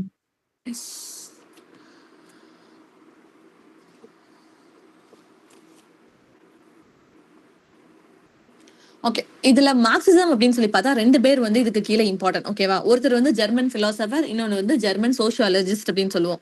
எப்படி ஒவ்வொரு மூவ்மெண்ட் கீழேயும் ஒவ்வொரு தியரியோட ஹெட்டிங் கீழேயுமே ஒருத்தர் இம்பார்ட்டன்ட் வராங்களோ, அதே மாதிரி மார்க்சிசம்க்கு கீழே வர இம்பார்ட்டன்டான ரெண்டு பேர் அப்படின்னு சொல்லி பார்த்தா ரெண்டு பேருமே ஜெர்மன் தான். ஒருத்தர் வந்து கால் மார்க்ஸ், இன்னொன்று வந்து ஃப்ரெட்ரிக் எங்கல்ஸ் அப்படின்னு சொல்லி பார்க்குறோம். ஓகேவா, கால் மார்க்ஸும் ஃப்ரெட்ரிக் எங்கல்ஸ் தான் நம்ம இப்போ இது கீழே ஃபுல்லாவே பார்க்க போறோம். இவங்க ரெண்டு பேரையும் தான் நம்ம என்னன்னு சொல்லுவோம் அப்படின்னு சொன்னா founding fathers of Marxist criticism. Marxist criticism found பண்ண பேஸ்மெண்ட்ஸ் யாரு அப்படின்னு சொல்லி கேட்டாங்கன்னா கால் மார்க்ஸ், ஃப்ரெட்ரிக் எங்கல்ஸ், இவங்க ரெண்டு பேரும் தான் வருவாங்க. ஓகே, இப்போ மார்க்சிசம்னா என்ன அப்படின்னு சொல்லி கேட்டா, நம்ம எல்லாம் மக்கள், ஓகே, we are people. நம்ம எல்லாருமே எப்படி டிவைட் ஆகி போயிருக்கோம் அப்படின்னு சொன்னா எக்கனாமிக் கண்டிஷன்ஸ்னால அப் டவுன் அப்படின்றத நம்ம வந்து டிவைட் ஆகி போயிருக்கோம் அப்படின்னு சொல்றாங்க. ஓகேவா, அப்போ இந்த மக்கள் அப்படின்ற ஒரு பொதுப்படையா இருக்கிற ஒரு காமனான வேர்டுக்குள்ள நம்ம எல்லாம் எப்படி டிவைடா இருக்கோம்னா economic condition. Economic condition is nothing but status. ஓகேவா, ஸ்டேட்டஸ்னால அப்பர் ஸ்டேட்டஸ், மிடில், லோயர் அப்படின்னு சொல்லி நம்ம ஸ்டேட்டஸ்னால எல்லாருமே டிவைட் ஆகியிருக்கோம். அப்போ இந்த அப்பர், மிடில், லோயர் இவங்களுக்குள்ள நடக்கிற ஸ்ட்ரகிள், அந்த பவர் யார் கையில இருக்கு அப்படின்ற கிளாஸஸ்குள்ள நடக்கிற கிளாஷஸ் பத்தி தான் நம்ம வந்து பாத்துட்டு இருக்கோம். கிளாஸஸ்னா up class, down class, middle class பாக்குறோம்ல, அந்த கிளாஸஸ்குள்ள கொஞ்சம் சண்டை நடந்துட்டு இருக்கு. யார் வந்து இதை லீட் பண்றது, யார்கிட்ட மொத்த பவர் இருக்கு, யார் டிசிஷன்ஸ் இருக்கிறா, கீழே இருக்கிற அடிப்பட்ட மக்கள் எல்லாருமே இப்படிதான் இருக்கணும்ன்றத மேல இருக்கிறவங்க தான் முடிவே பண்றோம். அப்ப அதை தான் நம்ம என்னன்னு சொல்றோம் அப்படின்னு சொன்னா மார்க்சிசம் அப்படின்னு சொல்லி சொல்றோம். புரிஞ்சுச்சா மார்க்சிசம்னா என்னன்னு சொல்லி? எஸ்கா. எஸ். ஸோ இண்டஸ்ட்ரியல் ரெவல்யூஷன் நடந்ததுக்கு அப்புறம் ரொம்ப தெளிவா எக்கனாமிக் கண்டிஷன்ஸ் வந்து ரெண்டா பிரிஞ்சிருச்சு. ஓகேவா, ஒன்னு வந்து அப்பர் கிளாஸ், இன்னொன்னு லோயர் கிளாஸ் அப்படின்னு சொல்லி ரெண்டா பிரிஞ்சாங்க. ஓகேவா, அந்த ரெண்டு கிளாஸை வந்து மார்க்சிசம்க்கு கீழே நம்ம எப்படி சொல்லுவோம் அப்படின்னு சொன்னா ஒர்க்கிங் கிளாஸ் பீப்புள், ரிச் பீப்புள்னு சொல்லுவோம். ஓகேவா, ஒர்க்கிங் கிளாஸ் பீப்புள மார்க்சிசம்க்கு கீழே கால் மார்க்ஸ் என்ன வேர்ட் கொடுத்தாரு அப்படின்னு சொன்னா ப்ரோலிட்டரைட். ப்ரோலிட்டரைட் அப்படின்னு இந்த வேர்ட் சொல்லி அவர் இண்டிகேட் பண்ணியிருப்பாரு. ரிச்சான பீப்புள் அவர் என்னன்னு சொல்லியிருப்பாரு அப்படின்னு சொன்னா பூர்ஜ்வாஷி அப்படின்னு சொல்லி இருந்திருப்பாரு. ஓகேவா, அது வந்து ரிச் பீப்புளை இண்டிகேட் பண்றதுக்காக அவர் கொடுத்த டேர்ம். ஒர்க்கிங் கிளாஸ் பீப்புளை இண்டிகேட் ப்ரோலிட்டரைட் அப்படின்னு ஒரு வேர்ட் கொடுத்திருப்பாரு. இது ரெண்டு வேர்டுமே ஆல்ரெடி எக்ஸாம்ல கேட்டாச்சு. அதனால இந்த ரெண்டு வேர்டுமே யார் யூஸ் பண்ணான்றது தெரியணும், எந்த வேர்டு யாரை இண்டிகேட் பண்ணுது அப்படின்றது தெரியணும். ஓகேவா, பூர்ஜ்வாஷி அப்படின்ற வேர்ட் வந்து ரிச்சான பீப்புள்ஸ் இண்டிகேட் பண்ணுது. அப்போ பூர்ஜ்வாஷி அப்படின்னு சொல்லி பார்க்கும்போது அவங்க தான் வந்து இண்டஸ்ட்ரியல் ரெவல்யூஷன்ல பெரிய பெரிய ஃபேக்டரிஸ், மில்ஸ் எல்லாமே அவங்க கிட்ட தான் இருந்துச்சு. அந்த மில்லுக்குள்ள வேலை பாக்குறாங்க தெரியுமா, ஒரு 500 பேர், 1000 பேர் அவங்களோட டெய்லி வேஜஸ்க்காக இல்லைன்னா அவங்களோட குடும்பத்தோட சாப்பாடுக்காக வேலை பார்த்துட்டு இருக்காங்க தெரியுமா, அவங்கள தான் நம்ம என்னன்னு சொல்றோம் அப்படின்னு சொன்னா ஒர்க்கிங் கிளாஸ் பீப்புள் அப்படின்னு சொல்றோம். அப்ப அவங்க தான் அந்த ஃபேக்டரிஸ்குள்ள எதை ப்ரொடியூஸ் பண்றாங்க அப்படின்னு சொன்னா குட்ஸை வந்து ப்ரொடியூஸ் பண்றாங்க. ஃபேக்டரி என்னமோ ரிச் பீப்புள்குள்ள தான், அதுல இருக்கிற மெட்டீரியல்ஸ், அந்த மிஷின் எல்லாமே யாரோடது அப்படின்னு சொன்னா ரிச் மக்களோட தான். ஆனா அதுக்குள்ள அந்த மிஷினை உள்ள விட்டு ஏதோ ஒரு ப்ராடக்ட் அவங்க ரெடி பண்ணி தானே கன்சியூமர் கிட்ட கொடுக்குறாங்க. அந்த ப்ராடக்ட்டை ரெடியூஸ் பண்ற இல்ல ப்ரொடியூஸ் பண்ற ஆள் யாரு அப்படின்னு சொல்லி பார்த்தா அது ஒர்க்கிங் கிளாஸ் பீப்புள் அப்படின்னு சொல்லி பாக்குறோம். அப்ப இந்த ஒர்க்கிங் கிளாஸ் பீப்புள் வந்து என்ன பண்றாங்க அப்படின்னு சொன்னா அவங்களுக்காக டெய்லி வேஜஸ்க்காக நீ எவ்வளவு சம்பளம் கொடுத்தாலும் பரவாயில்ல அப்படின்னு சொல்லி அவங்க வந்து வேலைக்கு வர ரெடியா இருக்காங்க. அப்ப எதுக்கு அவங்க அவ்வளவு கம்மியான சம்பளத்துக்கு வராங்க அப்படின்னா அவங்களுக்கு டெய்லி வந்து காசு வேணும், அப்பதான் சாப்பிட முடியும், குடும்பத்தை ரன் பண்ணணும் அப்படின்னா they need a money. அப்ப எவ்வளவு லோ வேஜஸ் கொடுத்தாலும் they are ready to work in need of money. ஓகேவா, அப்ப இந்த இண்டஸ்ட்ரியல் ரெவல்யூஷன் எதை ரிசல்ட்டா கொடுத்துச்சு அப்படின்னு சொன்னா ஒர்க்கிங் கிளாஸ் பீப்புள்ஸ் அப்ரஸ் பண்ண ஸ்டார்ட் பண்ணாங்க. யாரு அப்படின்னு சொன்னா பூர்ஜ்வாஷி, ஐ மீன் ரிச் பீப்புள் வந்து என்ன பண்ணாங்க அப்படின்னு சொன்னா சப்ரஸ் பண்ண ஸ்டார்ட் பண்றாங்க அப்படின்னு பாக்குறோம். ஏன்னா அவங்க கிட்ட தானே எல்லாமே இருக்கு. கீழே இருக்கிறவனுக்கு கண்டிப்பா சோறு வேணும், அதனால அவன் 2 நாள் 3 நாள் வேலைக்கு லீவ் போடலாம், அவனுக்கு தான் சோறு வந்து அடிபட்டு போகும். அதனால அவன் டெஃபினட்டா நீ என்ன வேஜஸ் 100 ரூபா கொடுத்தாலும் பரவாயில்ல, 200 ரூபா கொடுத்தா பரவாயில்லன்னு சொல்லிட்டு அவன் வேலைக்கு வரதான் போறான். அப்ப இதை அவன் யூட்டிலைஸ் பண்ணி என்ன பண்றான் அப்படின்னு சொன்னா ஒர்க்கிங் கிளாஸ் பீப்புள ரிச் பீப்புள் வந்து அப்ரஸ் பண்றாங்க அப்படின்றத நம்ம மார்க்சிசம் கீழே பேசுறோம். அப்போ மார்க்சிசம்க்கு கீழே கால் மார்க்ஸும் ஃப்ரெட்ரிக் எங்கல்ஸும் காமனா யூஸ் பண்ற ஸ்டேட்மெண்ட் என்ன அப்படின்னு பார்த்தா the poor become poorer and the rich become richer அப்படின்றது ஒரு இம்பார்ட்டன்டான ஸ்டேட்மெண்ட். கதை புரிஞ்சுச்சா? புரிஞ்சுக்கா. அதர்ஸ்? எஸ்கா. டன். இப்போ இந்த மார்க்சிசம்க்கு கீழே எல்லா தியரிஸ்லயும் எல்லா ஆத்தருக்கும் ஒரு டேர்ம் இருந்துச்சு அப்படித்தானே? அதே மாதிரி இவங்களோட டேர்ம் என்ன அப்படின்னு சொன்னா பேஸ் அண்ட் சூப்பர் ஸ்ட்ரக்சர் அப்படின்றது இவங்களோட டேர்ம். ஓகேவா, பேஸ் அண்ட் சூப்பர் ஸ்ட்ரக்சர் அப்படின்ற இந்த டேர்மை வச்சு கால் மார்க்ஸ் வந்து ரொம்ப அழகா எதை எக்ஸ்பிளைன் பண்ணியிருப்பார் அப்படின்னு சொன்னா இந்த மார்க்சிசம் இந்த சொசைட்டிக்குள்ள நடக்கிற எக்கனாமிக் ஸ்டேட்டஸ்ல நடக்கிற பிரச்சனையை வந்து அவர் எக்ஸ்பிளைன் பண்ணியிருப்பார். அதுக்கு யூஸ் பண்ண மெத்தட் தான், மெட்டாஃபரிக்கலா அவர் யூஸ் பண்ண மெத்தட் தான் என்னது அப்படின்னு சொன்னா பேஸ் அண்ட் சூப்பர் ஸ்ட்ரக்சர். எக்ஸாம்ல கேட்கும் போது பேஸ் சூப்பர் ஸ்ட்ரக்சர் அப்படின்ற டேர்ம் இல்ல இந்த திங் வந்து யாரோடதுன்னு கேட்பாங்க. அப்ப உங்களுக்கு தெரியும் அது கால் மார்க்ஸோட, ஃப்ரெட்ரிக் எங்கல்ஸோட, எவனாவது ஒருத்தன் ஆப்ஷன்ல இருப்பான், அது அவனோடது அப்படின்னு சொல்லி தெரியணும். ஓகேவா, அப்ப கால் மார்க்ஸ் அப்படின்னு சொல்லி பார்த்தா ஒரு ஆர்கிடெக்சரல் மெட்டாஃபர். ஆர்கிடெக்சர்னா இப்போ ஒரு பில்டிங் எடுத்துக்கிட்டீங்க அப்படின்னு சொன்னா பில்டிங்ல இருக்கிற பேஸ்மெண்ட்டை வந்து நம்ம பேஸ் ஃப்ளோர்னு சொல்லுவோம், அதுக்கு மேல இருக்கிற ஃபர்ஸ்ட் ஃப்ளோரை நம்ம என்னன்னு சொல்லுவோம் அப்படின்னு சொன்னா சூப்பர் ஸ்ட்ரக்சர்னு சொல்லுவோம். ஓகேவா, அப்போ ஒரு ஆர்கிடெக்சரல் மெட்டாஃபர் வச்சு அவர் எதை கம்பேர் பண்றாரு அப்படின்னு சொன்னா எக்கனாமிக் ப்ரொடக்ஷனையும் அதை டிபெண்ட் பண்ணி இருக்கிற எலமெண்ட்ஸையும் அவர் வந்து கம்பேர் பண்றாரு. இப்போ இந்த மாலு, தியேட்டரு, பெரிய பெருசா இருக்குல்ல, மில்லு அது இது நிறைய இருக்கு. ஓகேவா? அது எல்லாத்தையுமே யார் வந்து ஓனா வச்சிருக்கா, சொந்தமா வச்சிருக்கா அப்படின்னு அந்த பூஷ்வாசி பீப்புள்ஸ் தான், இந்த ரிச் பீப்புள்ஸ் தான் வந்து சொந்தமா வச்சிருக்காங்க அப்படின்னு சொல்லி பாக்குறோம். அப்போ அவன்கிட்ட நிறைய காசு இருக்கு. அப்ப அவன் தான் வந்து அவனை டிபெண்ட் பண்ணி தான் மீதி எல்லாமே ஒர்க் ஆகிற மாதிரி இருக்கு. மெடிக்கலா இருக்கலாம், இல்ல காலேஜா இருக்கலாம், இல்ல எந்த பொருள் எடுத்துக்கிட்டாலும் சரி அவனை டிபெண்ட் பண்ணி தான் அது மூவ் ஆகுற மாதிரியே இருக்கு. அப்போ அவன் பணக்காரன் அப்படின்றத மட்டும் தாண்டி அவனை டிபெண்ட் பண்ணி தான் எல்லா எலிமெண்ட்ஸும் மூவ் ஆகுது அப்படின்றத இந்த பேஸ் அண்ட் சூப்பர் ஸ்ட்ரக்சர் வச்சு கார்ல் மார்க்ஸ் வந்து ப்ரூவ் பண்ண ட்ரை பண்ணுவாரு. ஓகேவா? Yes, ka. இப்போ பேஸ் வந்து ஆஸ் ஐ சைடு அது வந்து கிரவுண்ட் ஃப்ளோர். ஓகேவா? பேஸ் வந்து கிரவுண்ட் ஃப்ளோர். சூப்பர் ஸ்ட்ரக்சர் அப்படின்னு சொல்லி பார்க்கும்போது பில்டிங்கோட ஃபர்ஸ்ட் ஃப்ளோர் அப்படின்னு சொல்லிட்டு கார்ல் மார்க்ஸ் வந்து சொல்றாரு. ஓகேவா? இப்போ பேஸ்ல என்ன நடந்துட்டு இருக்கு அப்படின்னு சொன்னா எக்கனாமிக்ஸ் இந்த பேஸ். ஓகேவா? அப்போ மீன்ஸ் ஆஃப் ப்ரொடக்ஷன் அந்த பேஸ்மெண்ட்ல என்ன இருக்கு அப்படின்னு சொன்னா ப்ரொடக்ஷன் வேலை வந்து நடந்துட்டு இருக்கு. ப்ரொடக்ஷன் வேலைனா machines, factories, land, raw materials எல்லாமே வந்து யார் வச்சிருக்கா? அந்த ரிச்சான பீப்புள், அந்த பூஜ்வாஷி அப்படின்றவன் தான் வந்து எல்லாத்தையுமே வச்சிருக்கான். அப்ப அது எல்லாமே எதுக்குள்ள இருக்கான்? பேஸ்ல வந்து அவர் இருக்குன்னு சொல்றாரு. ஓகேவா? பேஸ்ன்றது அவர் மெட்டாஃபரிக்கலா ஜஸ்ட் கம்பேர் தான் பண்றாரு. பேஸ்மெண்ட்ல எப்படி மிஷின், ஃபேக்டரிஸ் எல்லாம் வைக்க முடியும் அப்படி திங்க் பண்ணக்கூடாது. அவர் பேஸ்மெண்ட்னு எதை சொல்றாரு அப்படின்னு சொன்னா ஒரு ஒரு அடிப்படையான ஒரு விஷயம், அதுக்கு கீழே தான் எல்லா மக்களும் வேலை பாக்குறாங்க, அதுல இருந்து அவனுக்கு காசு வருது, அந்த காசுல தான் அவன் சாப்பிட்டுட்டு இருக்கான் அப்படின்ற ஒரு விஷயம் நடந்துட்டு இருக்கு. அப்ப அதை தான் அவர் வந்து ஒரு பேஸ்ன்னு சொல்றாரு. Machine, factories, land, raw materials எல்லாத்தையுமே யார் ஓன் பண்ணி வச்சிருக்கா அப்படின்னு சொன்னா அந்த ரிச்சான பீப்புள் தான். அந்த எக்கனாமிக் ஸ்டேட்டஸ்ல அவன் தான் வந்து ஓன் பண்ணி வச்சிருக்கான். ஓகேவா? அப்போ அத ஒரு ரீசனா வச்சுதான் அவன் என்ன பண்றான் அப்படின்னு சொன்னா ஒர்க்கிங் கிளாஸ் பீப்புளை எக்ஸ்ப்ளாய்ட் பண்றான். ஐ மீன் அழிக்கிறான். எதை வச்சு? அவன்கிட்ட தான் எல்லாமே இருக்கு அப்படின்றப்போ அவன் தான் ஹையர் பண்றான், அவன் தான் ஃபயர் பண்றான், எல்லாமே வந்து அவன் தான் பண்ணிட்டு இருக்கான் அப்படின்னு சொல்லி பாக்குறோம். அப்போ இந்த ரிச் பீப்புள் வந்து என்ன பண்றாங்க அப்படின்னு சொன்னா hire working class people for money. ஓகேவா? அதனால அவங்க வந்து ஒர்க் பண்றாங்க. அப்ப இந்த இடத்துல எதை எக்ஸ்பிளைன் பண்ணுது அப்படின்னு சொன்னா அன்ஈக்குவல் ரிலேஷன்ஷிப். எக்கனாமிக் ஸ்டேட்டஸ்னால அவனுக்கு கீழே வேலை பார்த்துட்டு இருக்கவனுக்கு ஒரு அன்ஈக்குவல் ரிலேஷன்ஷிப் வந்து நடந்துட்டு இருக்கு. அப்போ பேஸை வந்து யார் கண்ட்ரோல் பண்ணிட்டு இருக்கா அப்படின்னு சொன்னா பூஷ்வாசி பீப்புள்ஸ் தான் வந்து, ஐ மீன் ரிச் பீப்புள் தான் வந்து அதை கண்ட்ரோல் பண்ணிட்டு இருக்காங்க அப்படின்னு சொல்லி பாக்குறோம். அப்போ பேஸ்மெண்ட் தான் எதை ஷேப் பண்ணுது அப்படின்னு சொன்னா சூப்பர் ஸ்ட்ரக்சரை ஷேப் பண்ணுது அப்படின்னு சொல்றாரு. அப்ப சூப்பர் ஸ்ட்ரக்சர்னா என்ன அப்படின்னு சொன்னா இப்ப இவன் தான் வந்து எல்லாத்தையும் வச்சிருக்கான். சரியா? பெரிய பெரிய மில், ஃபேக்டரி, மால், தியேட்டர்ஸ் சொல்லி எல்லாத்தையுமே அந்த பணக்கார வீட்டு தான் வச்சிருக்கான் ஃபுல்லாவே. அப்போ அவனை வச்சுதான் வந்து எது ஒர்க் ஆகுது அப்படின்னு சொன்னா சூப்பர் ஸ்ட்ரக்சர் அப்படின்ற ஒரு விஷயம் வந்து மூவ் ஆகுது. All the social institutions such as education, family, religion, politics, mass media எல்லாமே சூப்பர் அவனை டிபெண்ட் பண்ணி தான் நடந்துட்டு இருக்கு. அப்போ பேஸை டிபெண்ட் பண்ணி தான் சூப்பர் ஸ்ட்ரக்சர் இருக்கு. இவ்வளோ திங்ஸை வச்சு நடத்திட்டு இருக்கவங்க கிட்ட அவ்வளவு காசு இருக்கும். ஈவன் ஒரு பாலிடிக்ஸ், ஒரு எலெக்ஷன் வருது அப்படின்னா கூட பெரிய பெரிய திங்ஸ் எல்லாம் வச்சு நிறைய கோடியா காசு வச்சிருப்பாங்க. அவங்க கிட்ட காசு வாங்கிதான் மக்கள் கிட்ட கொடுக்கறதுக்கு இல்ல மக்களோட ப்ராடக்ட்ஸை ஃபுல்ஃபில் பண்றதுக்கு பாலிடிக்ஸ்லயே காசு வாங்குறாங்க. அப்போ பாலிடிக்ஸா இருந்தாலும் சரிதான், மாஸ் மீடியால இருந்தாலும் சரிதான், எதை போடணும், எதை போடக்கூடாது, எதை விற்கணும், எதை விற்க கூடாதுன்றதுமே அவன் தான் முடிவு பண்றான் அப்படின்னு சொல்றாங்க. அப்போ பேஸ் அப்படின்ற ஒரு விஷயம் அவன் கையில இருக்கிறதுனால பேஸ் டிபெண்ட் பண்ணி தான் சூப்பர் ஸ்ட்ரக்சர் இருக்கு. சூப்பர் ஸ்ட்ரக்சர்ல இருக்கிற social institutions like education, family, college, politics, religion, mass media எல்லாமே வந்து அவனை டிபெண்ட் பண்ணி ஆயிருது அப்படின்னு சொல்லி சொல்றாங்க. புரியுதா? பேஸும் சூப்பர் ஸ்ட்ரக்சரும் புரியுதுக்கா. எஸ். ஸோ சூப்பர் ஸ்ட்ரக்சர் அப்படின்னு சொன்னா is used as an instrument of power. ஓகேவா? அவனோட பவரை அவன் வெளிக்காட்டுற ஒரு இடமா தான் அவன் எதை பாக்குறான் அப்படின்னு சொன்னா சூப்பர் ஸ்ட்ரக்சர் வந்து பாக்குறான். அதை வச்சுதான் அவங்க என்ன பண்றாங்கன்னா ஒர்க்கிங் கிளாஸ் பீப்புள்ஸை கன்வின்ஸ் பண்றாங்க. ஆஸ் வெல் அஸ் திங்ஸ் இப்படிதான் இருக்கணும்ன்றத ஒரு அவன் ஆர்டரா போடுறான். ஹவு திங்ஸ் ஷுட் பி, நீ இதை தான் யூஸ் பண்ணணும், நீ இதை தான் வாங்கணும், இதுலதான் நீ பல் தேய்க்கணும், இதை தான் நீ பார்க்கணும் அப்படின்றது எல்லாத்தையுமே அவன் தான் முடிவு பண்றான். அதுதான் அட்வர்டைஸ்மெண்டா வருது, மாஸ் மீடியால வருது. ஒரு ப்ராடக்ட் லான்ச் பண்றான் அப்படின்னு சொன்னா எல்லா இடத்துலயும் அது ஒண்ணுதான் ஓடிட்டு இருக்கு. எதனால? அவங்ககிட்ட பவர் இருக்கு, is doing all those things and அது கீழே இருக்க மக்கள் எல்லாமே அதை வாங்கிட்டு இருக்காங்க. ஸோ அதுதான் வந்து சொல்றோம். அப்போ பேஸ் அண்ட் சூப்பர் ஸ்ட்ரக்சரை வச்சு ஒர்க்கிங் கிளாஸ் பீப்புளையும் ரிச் பீப்புளையும் இந்த இடத்துல கம்பேர் பண்ணியிருக்காரு. அப்போ unequal relationship between the two classes அப்படின்றதான் சொல்றாங்க. ஓகேவா? சூப்பர் ஸ்ட்ரக்சர் அப்படின்னு சொல்லி பார்த்தா அதுதான் வந்து எதை மெயின்டைன் பண்ணுது as well as லிமிடைஸ் பண்ணுது அப்படின்னு சொன்னா பேஸ் அப்படின்னு சொல்லி பாக்குறோம். ஓகேவா? அப்போ பேஸும் சரி சூப்பர் ஸ்ட்ரக்சரும் சரி ரெண்டுத்தையுமே யார் கண்ட்ரோல் பண்றா அப்படின்னு சொன்னா bourgeois people, I mean rich people தான் இந்த ரெண்டுத்தையுமே கண்ட்ரோல் பண்றாங்க அப்படின்னு பாக்குறோம். கிளியரா இது? கிளியர்க்கா. எஸ். நெக்ஸ்ட் கார்ல் மார்க்ஸோட அடுத்தது 2 டைப்ஸ் ஆஃப் சொசைட்டி. எப்படி நம்ம பேஸ் அண்ட் சூப்பர் ஸ்ட்ரக்சர் பார்த்தோமோ கார்ல் மார்க்ஸ் வந்து 2 டைப்ஸ் ஆஃப் சொசைட்டி பத்தி பேசியிருப்பாரு. ஒன்னு வந்து கேபிட்டலிஸ்ட் சொசைட்டி, இன்னொன்னு கம்யூனிஸ்ட் சொசைட்டி. எப்ப பார்த்தாலும் இது வந்து கேபிட்டலிஸ்ட், இது வந்து கம்யூனிஸ்ட், வந்து கேபிட்டலிஸ்ட்னு சொல்லிட்டு நிறைய பேர் ஆர்கியூ பண்ணும்போது நியூஸ் பேப்பர்ல ரீல்ஸ்ல நம்ம இந்த வேர்ட்ஸ் வந்து கேள்விப்பட்டிருப்போம். ஓகேவா? அப்ப கேபிட்டலிஸ்ட்னா என்ன, கம்யூனிஸ்ட்னா என்ன அப்படின்னு சொல்லி பார்க்கலாம். கேபிட்டலிஸ்ட் அப்படின்னு சொல்லும் போது மீன்ஸ் ஆஃப் ப்ரொடக்ஷன், ஐ மீன் இப்ப ஏதாவது ஒரு மில் இருக்கு இல்ல ஏதோ ஒரு இண்டஸ்ட்ரி இருக்கு அப்படின்னு சொன்னா அது பிரைவேட்டா யாராவது ஒருத்தவங்க ஓன் பண்ணி வச்சிருப்பாங்க. இது வந்து என்னோடது, அவன் தான் சொந்தக்காரன், அவன் தான் ஓனர்னு சொல்லி ஒருத்தனை நம்மளால கை காட்ட முடியும். ஓகேவா? பிரைவேட்லி ஓனா இருக்கும். அதுல இருந்து அவன் ப்ராஃபிட் எப்படி எடுக்கலாம் அப்படின்றதுனால அதை வந்து அவன் ஒர்க் பண்ணிட்டு இருப்பான். ஓகேவா? அதுல எது இருக்காது அப்படின்னு சொன்னா கவர்மெண்டோட இன்டர்வென்ஷன் அறவே இருக்காது. கேபிட்டலிஸ்ட் சொசைட்டி எப்படி ஒர்க் ஆகுதுன்றது நான் சொல்றேன். ஓகேவா?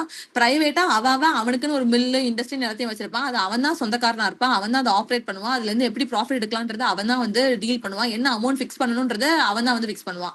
இதுல யார் சுத்தமா இன்டர்ஃபியர் ஆக மாட்டா அப்படின்னு சொன்னா கவர்மெண்ட் வந்து இன்டர்ஃபியர் ஆக மாட்டாங்க. ஓகேவா? இதுல கவர்மெண்ட் வந்து என்ன பண்ணுவாங்க அப்படின்னு சொன்னா உங்களுக்கு ஒரே ஒரு ரோல் தான் இருக்கு, கலெக்ட் டாக்ஸ். அவன் நிறைய சம்பாதிக்கானா அப்ப இவ்வளவு டாக்ஸ் நீ கவர்மெண்ட் கொடுத்துட்டு நீ என்னவும் பண்ணிட்டு போ. So government role is to collect tax from companies, from privately owned companies. ஓகேவா? அப்ப பிரைவேட்டா நீ வச்சிருக்கியா, கவர்மெண்ட்டுக்கு கொடுக்க வேண்டிய காசை வச்சுட்டு நீ என்னமோ பண்ணு, எவ்வளவு வேணாலும் வித்துக்கோ, எவ்வளவு அமௌண்ட்ல வேணாலும் நீ மக்கள் கிட்ட வித்துக்கோ, அது என் பிரச்சனையே கிடையாது, எனக்கு வர வேண்டிய காசு கிடைச்சிருச்சு அப்படின்னு சொல்லி கவர்மெண்ட் வந்து அந்த இடத்துல நவுண்டுக்கும். இதோட மெயின் கோல் என்னவா இருக்கும் கேபிட்டல் சொசைட்டியை பொறுத்தவரை அப்படின்னு சொன்னா ப்ராஃபிட் அண்ட் அக்குமுலேஷன் ஆஃப் வெல்த்னு பாக்குறோம். ப்ராஃபிட் என்ன, அவனுக்கு இன்னும் சொத்து சேர்க்கறதுக்கு என்ன வழி அப்படின்றத மட்டும் தான் அவன் பார்ப்பான். ஓகேவா? அப்போ மார்க்சிசம் வந்து எதுக்கு அகேன்ஸ்டா இருக்கு அப்படின்னு சொன்னா கேபிட்டலிஸ்ட் சொசைட்டிக்கு அகேன்ஸ்டா இருக்கு அப்படின்னு சொல்லி பாக்குறோம். ஏன் கேபிட்டலிஸ்ட் சொசைட்டி என்ன பண்ணுது, ஒருத்தன் மட்டும் மேல இருக்கிறான், அவன் கோடி கோடியா சேர்த்து வச்சிருக்கான், அதனால கீழே இருக்கிற மக்கள் எல்லாருமே பஞ்சத்துல இருக்கிற மாதிரி இருக்கு. அப்போ அவங்க என்ன பண்றாங்க, ஒர்க்கிங் கிளாஸ் பீப்புளை அப்ரெஸ் பண்றாங்க. அதனால மார்க்சிசம் வந்து எதுக்கு அகேன்ஸ்டா இருக்கு அப்படின்னு சொன்னா கேபிட்டலிஸ்ட் சொசைட்டிக்கு அகேன்ஸ்டா இருக்கு அப்படின்னு சொல்லி பாக்குறோம். ஓகேவா? சோ கேபிட்டலிஸ்ட் சொசைட்டில பூர்ஜ்வாஸ் பீப்புள் என்ன பண்ணுவாங்க அப்படின்னு சொன்னா ஒர்க்கிங் கிளாஸ் பீப்புளை ஹையர் பண்ணுவாங்க, அதை வச்சு அவங்கள அப்ரெஸ் பண்ணுவாங்க, அடிமைத்தனம் படுத்துவாங்க அப்படின்னு பாக்குறோம். இதான் கேபிட்டலிஸ்ட் சொசைட்டி. ஓகேவா? எஸ்கா. எஸ். அடுத்தது கம்யூனிஸ்ட் சொசைட்டி. கம்யூனிஸ்ட் சொசைட்டிக்கு ஏதா எக்ஸாம்பிளா கால் மார்க்ஸ் சொல்றாரு அப்படின்னு சொன்னா டென்மார்க் வந்து இன்னும் இப்படிதான் இருக்கு. ஓகேவா? டென்மார்க்ல எப்படி இருக்கும் அப்படின்னு சொன்னா டென்மார்க்ல as well as கம்யூனிஸ்ட் சொசைட்டில எப்படி இருக்கும் அப்படின்னு சொன்னா ஈக்குவாலிட்டி இஸ் வெல்த். ஓகேவா? எல்லாருமே ஈக்குவல் தான், எல்லாத்துக்கிட்டையும் என்ன இருக்கோ எல்லாருக்கிட்டையும் அதே பொதுவா தான் எல்லாருக்கிட்டையும் இருக்கும். கவர்மெண்ட் தான் எல்லாத்தையுமே வாங்கி வச்சிருப்பாங்க. Government will own everything and distribute wealth among people. இது இவனுக்கு சொந்தம், இந்த லேண்ட் வந்து இவனோடது, இந்த வீடு வந்து இவனோடது, இந்த இவ்வளவு பெரிய ஏக்கரான இடம் வந்து இவனோடது, இந்த இண்டஸ்ட்ரி இவனோடது, இந்த ரயில்வே ஸ்டேஷன் இப்ப எல்லாத்தையுமே விற்க ஆரம்பிச்சிட்டாங்க. ஏர்போர்ட், ரயில்வே ஸ்டேஷன் எல்லாமே பிரைவேட் கம்பெனிக்கு கொடுக்க ஆரம்பிச்சிட்டாங்க. இனிமே அவன் ஃபிக்ஸ் பண்ற மாதிரி தான் நம்ம வாழ்ற மாதிரி இருக்கும். ஏன்னா கவர்மெண்டால அதை மெயின்டைன் பண்ண முடியல, கவர்மெண்ட்டுக்கு காசு இல்லை அப்படின்னு சொல்லிட்டு என்ன பண்றாங்க, எல்லாத்தையும் விற்கிறாங்க. ஆனா டென்மார்க்ல இல்ல கம்யூனிஸ்ட் சொசைட்டில என்ன பண்ணும், கவர்மெண்ட் தான் எல்லாத்தையுமே வச்சிருக்கோம், அதுல இருந்து வர காசு இவங்க உங்களுக்கு இவ்வளவு, இந்த வீட்டுல இவ்வளவு பேர் இருக்காங்களா, அப்ப இந்த காசு வந்து தான் கொடுப்போம், இவ்வளவு அமௌண்ட்ல நீங்க வந்து வாழ்ந்துக்க முடியும்னு சொல்லிட்டு எல்லாத்துக்கும் அமௌண்ட் வந்து பிரிக்கிறாங்க. ஓகேவா? அப்போ இந்த சொசைட்டி வந்து எப்படி இருக்கும் அப்படின்னு சொன்னா கிளாஸ்லெஸ் சொசைட்டி. கிளாஸ்லெஸ் அப்படின்னு சொன்னா அப்பர் கிளாஸ் லோவர் கிளாஸ் அப்படின்ற கிளாஸ் ஸ்டேட்டஸ் எதுவுமே இருக்காது. அதனால அது வந்து கிளாஸ்லெஸ் சொசைட்டி அப்படின்னு சொல்றோம். No private property. யாருமே இது என்னோட இடம், உன்னோட இடம், உன்னோடது என்னோடதுன்னு யாருமே பிரிச்சுக்க முடியாது. நீ இந்த உலகத்துக்கு வந்தியா, வாழ்ந்தியா, செத்துட்டியா, அதோட முடிஞ்சிச்சு. நீ வச்சிருந்த இத்தனை ஏக்கர் சேர்த்த, இவ்வளவு சொத்து சேர்த்தன்ற கதையே கிடையாது. நீ வந்த அந்த வீட்டை யூட்டிலைஸ் பண்ணிக்கலாம், வாழ்ந்துக்கலாம், உன் பிள்ளைகள் ஸ்கூல்ல படிக்கும், உனக்கு ஹாஸ்பிட்டல் செலவா கவர்மெண்டே பாத்துக்கும், எல்லாமே கவர்மெண்டே பாத்துக்கும். நீ இருந்த ஜாலியா இருந்தா போயிட்டே இருக்க வேண்டியது அப்படின்ற மாதிரி தான். No private property. ஓகேவா? யாருமே எந்த ஃபேமிலியும் எந்த ஒரு பிரைவேட் ப்ராப்பர்ட்டியும் ஓன் பண்ணி வைக்க முடியாது டென்மார்க்ல அப்படின்னு சொல்லி பாக்குறோம். தென் இவங்க எதை ஃபோக்கஸ் பண்ணுவாங்க அப்படின்னு சொன்னா focuses on betterment of whole nation rather than advancement of the individual. ஒருத்தன் மட்டும் மேலே ஏறணும், ஒருத்தன் மட்டும் அவ்வளவு காசையும் சம்பாதிக்கணும், ஒருத்தன் மட்டும் அவ்வளோத்தையும் வச்சுக்கணுன்ற ஃபோக்கஸ் இங்க கிடையவே கிடையாது. என்ன பண்ணுவாங்க, மொத்த நேஷனும் எப்படி பெட்டர் ஆகலாம் அப்படின்றத இவங்க ஃபோக்கஸ் பண்ணுவாங்க அப்படின்றத கொடுத்துருக்காங்க. ஓகேவா? So humans should believe in cooperation not competition. So காம்படிஷன்ற ஒரு விஷயம் இருக்காது, என்ன இருக்காது, கோஆபரேஷன் இருக்கும். எல்லாருமே வந்து கோஆபரேட் பண்ணி they will be moving அப்படின்னு சொல்லி பார்க்குறோம். ஸோ மார்க்சிசம் எதை சப்போர்ட் பண்ணுது அப்படின்னு சொன்னா கம்யூனிஸ்ட் சொசைட்டியை சப்போர்ட் பண்ணுது. as there is no oppression of working class people because it's classless society. Clear? Clear ka? Yes. So in the communist society கீழே இவர் எக்ஸாம்பிளா பாக்குறது என்ன அப்படின்னு சொன்னா பிளேட்டோட ரிப்பப்ளிக், தாமஸ் மோரோட யூட்டோபியா, இதுல எல்லாத்தையுமே நான் சொல்லியிருக்கேன். எல்லாமே வந்து இந்த கோல்டு பின்னாடி அலையிறது, காசு பின்னாடி போவது, சொத்து சேர்க்கறது, இந்த எதுவுமே எதுல இருக்காது, ரிப்பப்ளிக்லயும் இருக்காது, தாமஸ் மோரோட யூட்டோபியால இருக்காது. எல்லாமே வந்து கரெக்டா இருக்கிற கரெக்டா ஒரு ரூல் இருப்பாரு, ஒரு பிலாசபர் இருப்பாரு, அவர் தான் ரூல் பண்ணா, அவர் இவ்வளவு படிச்சிருந்திருக்கணும் அப்படின்னு சொல்லி பிளேட்டோ வந்து ரிப்பப்ளிக்ல ஒரு பெரிய லிஸ்டே வச்சிருந்திருப்பாரு. இந்த ஏஜ் வரைக்கும் இதை பண்ணணும், அந்த ஏஜ் வரைக்கும் அதை பண்ணணும் அப்படின்னு சொல்லி ரிப்பப்ளிக்ல பார்த்தோம். அதே மாதிரிதான் தாமஸ் மோரோட யூட்டோபியாவும் பர்ஃபெக்டான சொசைட்டி, பர்ஃபெக்டா ஒரு வேர்ல்ட் வந்து எப்படி ரிவால்வ் ஆகும், எல்லாரும் எப்படி ஈக்குவலா இருப்பாங்க, வெல்த் ஹெல்த் எல்லாத்துலயுமே வந்து எப்படி இருப்பாங்க அப்படின்றத நமக்கு காட்டியிருப்பாங்க. சோ இது வந்து எக்ஸாம்பிளா கொடுத்திருக்காங்க. நெக்ஸ்ட் நம்ம பார்க்க போறது Karl Marx and Friedrich Engels. நம்ம முதல்ல இருந்து இவங்க ரெண்டு பேரை பத்தி தான் நம்ம பார்த்துட்டு இருக்கோம். இவங்க ரெண்டு பேரும் என்னென்ன பேசியிருக்காங்க, என்னென்ன டேர்ம்ஸ் அவங்களோடதுன்னு பார்த்தோம். ஓகேவா? இப்போ நம்ம பார்க்க போறது என்ன அப்படின்னு சொன்னா அவங்களோட ஒர்க்ஸ். இது ஆல்ரெடி குரோனாலஜில கேட்டாச்சு, இயர் கொஸ்டின்ல கேட்டாச்சு. அதனால கார்ல் மார்க்ஸ்லயும் ஃப்ரெட்ரிக் எங்கல்ஸையும் மொத்தமா படிச்சிருங்க. சோ உங்களோட ஃபர்ஸ்ட் ஒர்க் அப்படின்னு சொல்லி பார்க்கும்போது த ஜெர்மன் ஐடியாலஜி அப்படின்னு சொல்லி ஒரு ஒர்க் எழுதிருப்பாங்க. 1846 இந்த ஒர்க் வந்து பப்ளிஷ் ஆயிருக்கும். இதுதான் அவங்களோட ஃபர்ஸ்ட் ஒர்க். ஓகேவா? Karl Marx and Friedrich Engels. And second one வந்து கம்யூனிஸ்ட் மேனிஃபெஸ்டோ அப்படின்னு சொல்லி பார்க்குறோம். கம்யூனிஸ்ட் மேனிஃபெஸ்டோ வந்து 1848 பப்ளிஷ் ஆயிருக்கும். So German ideology 46, Communist Manifesto வந்து 1848. இது ஒரு நாவலாவோ ஒர்க்காவோ அவர் பப்ளிஷ் பண்ணியிருக்க மாட்டாரு. It is a political pamphlet. ஓகேவா? It's a pamphlet. இதுல தான் அந்த கம்யூனிஸ்ட் மேனிஃபெஸ்டோ அப்படின்ற அந்த ஒர்க்குக்கு கீழே தான் அவர் எதை பேசியிருப்பாரு அப்படின்னு சொன்னா பேஸ் அண்ட் சூப்பர் ஸ்ட்ரக்சர் பத்தி பேசியிருப்பாரு. அப்புறம் ரைட் அண்ட் பூஜ் வாஷ் இந்த ரெண்டு கிளாஸஸ் பத்தியும் அவர் பேசியிருப்பாரு. ஓகேவா? இந்த கம்யூனிஸ்ட் மேனிஃபெஸ்டோ பேம்ப்ளெட் வந்து எண்ட் ஆகும் போது என்ன கொடுத்துருப்பாரு அப்படின்னு சொன்னா working men of all working countries unite. இது வந்து அப்போஸ் பண்ணுங்க, சவுண்ட் கொடுங்க, வாய்ஸ் அவுட் பண்ணுங்க அப்படின்ற மாதிரி working men of all working countries unite அப்படின்னு சொல்லி இந்த பேம்ப்ளெட்டை முடிச்சிரு. பேம்ப்ளெட் தான் இந்த கையில குட்டி நோட் மாதிரி கொடுப்பாங்கல்ல, ஒரு ஷீட் மாதிரி, அதான் பேம்ப்ளெட். ஓகேவா? இப்ப யாராவது ஒருத்தங்க அதை ரீட் பண்றாங்க அப்படின்னு சொன்னா அவனுக்குள்ள ஒரு புரட்சி வர்ற மாதிரி யார் எழுதுனா அப்படின்னு சொன்னா கார்ல் மார்க்ஸும் ஃப்ரெட்ரிக் ஏங்கல்ஸும் இப்ப நடந்துட்டு இருக்க பிரச்சனையை வச்சு பேசி ஒரு பேம்ப்ளெட் வந்து வெளியிட்டு இருக்காங்க. அது மக்களுக்கு எதுக்கு நடுவில் டிஸ்ட்ரிபியூட்டும் பண்ணிருக்காங்க அப்படின்னு பாக்குறோம். கிளியரா? Clear ka? எஸ். அடுத்து Das Kapital often repeated NET question 1867 publication. ஓகேவா? Das Kapital 1867 publication. அது வந்து அவரோட இம்பார்ட்டன்டான ஒர்க். ஸோ 46, 48, 67. இதே 1867ல தான் மேத்யூ ஆர்னால்டோட டோவர் பீச்சும் பப்ளிஷ் ஆயிருக்கும். ஓகேவா? 1867ல தான் மேத்யூ ஆர்னால்டோட டோவர் பீச்சும் பப்ளிஷ் ஆயிருக்கும். அதுவும் நெட் கொஸ்டின். டோவர் பீச்சோட ரெஃபரன்ஸ் வந்து எதுல வரும்னு நினைக்கிறேன், ஸ்டோரி சொல்லி கொடுக்கும்போது சொல்லி கொடுத்தேன். ஒரு கேர்ள் வந்து டோவர் பீச்சை பாடுவாளா ஒரு ஆன்டகானிஸ்ட் கிட்ட. டெய்ஸி. டெய்ஸி கரெக்டா? கேரக்டரோட நேம் வந்து ரைட். எந்த ஒர்க்குக்கு கீழே? ஒருத்தர் வந்து அவளை நியூடா நிக்க வைப்பான், அவ பாடுவா, அப்ப அவங்க அப்பா பாப்பான், அவன் அப்பா வந்து ஒரு டாக்டரா இருப்பான், நியூரோலஜிஸ்டா இருப்பான். அவளை பார்த்தா அவ கன்சீவா இருக்கா அப்படின்றது தெரியும். அவன் கூட போக்கர் கேம் இல்ல, அது ஏதோ ஸ்குவாஷ் விளையாடுறதுக்காக அவன் போயிட்டு இருப்பான். Correct, Saturday. ஓகேவா? எதுல வந்து மேத்யூ ஆர்னால்டோட டோவர் பீச் அப்படின்ற போமோட ரெஃபரன்ஸ் இருந்துச்சு அப்படின்னு சொன்னா சாட்டர்டே அயன் மெக்வானோடது 2005ல சாட்டர்டே அப்படின்ற ஒர்க் வந்து பப்ளிஷ் ஆயிருக்கும். அவரோட மேஜரான ஒர்க்ஸ் அப்படின்னு சொல்லி பார்க்கும்போது அமெண்ட்மெண்ட் அப்படின்னு ஒரு ஒர்க் எழுதியிருப்பாரு. அண்ட் 2 ஒர்க் எழுதியிருப்பாரு. ஒன்னு வந்து புக்கர் பிரைஸ் வாங்கியிருக்கும், ஆம்ஸ்டர்டம். அப்புறம் இன்னொரு work 2000. Okay, Amsterdam and atonement. Correct, Amsterdam and atonement. Amsterdam வந்து 1998ல பப்ளிஷ் ஆயிருக்கும். அட்டோன்மெண்ட் வந்து 2001ல பப்ளிஷ் ஆயிருக்கும். பாயிண்ட் ரிப்பீட் பண்ணவா?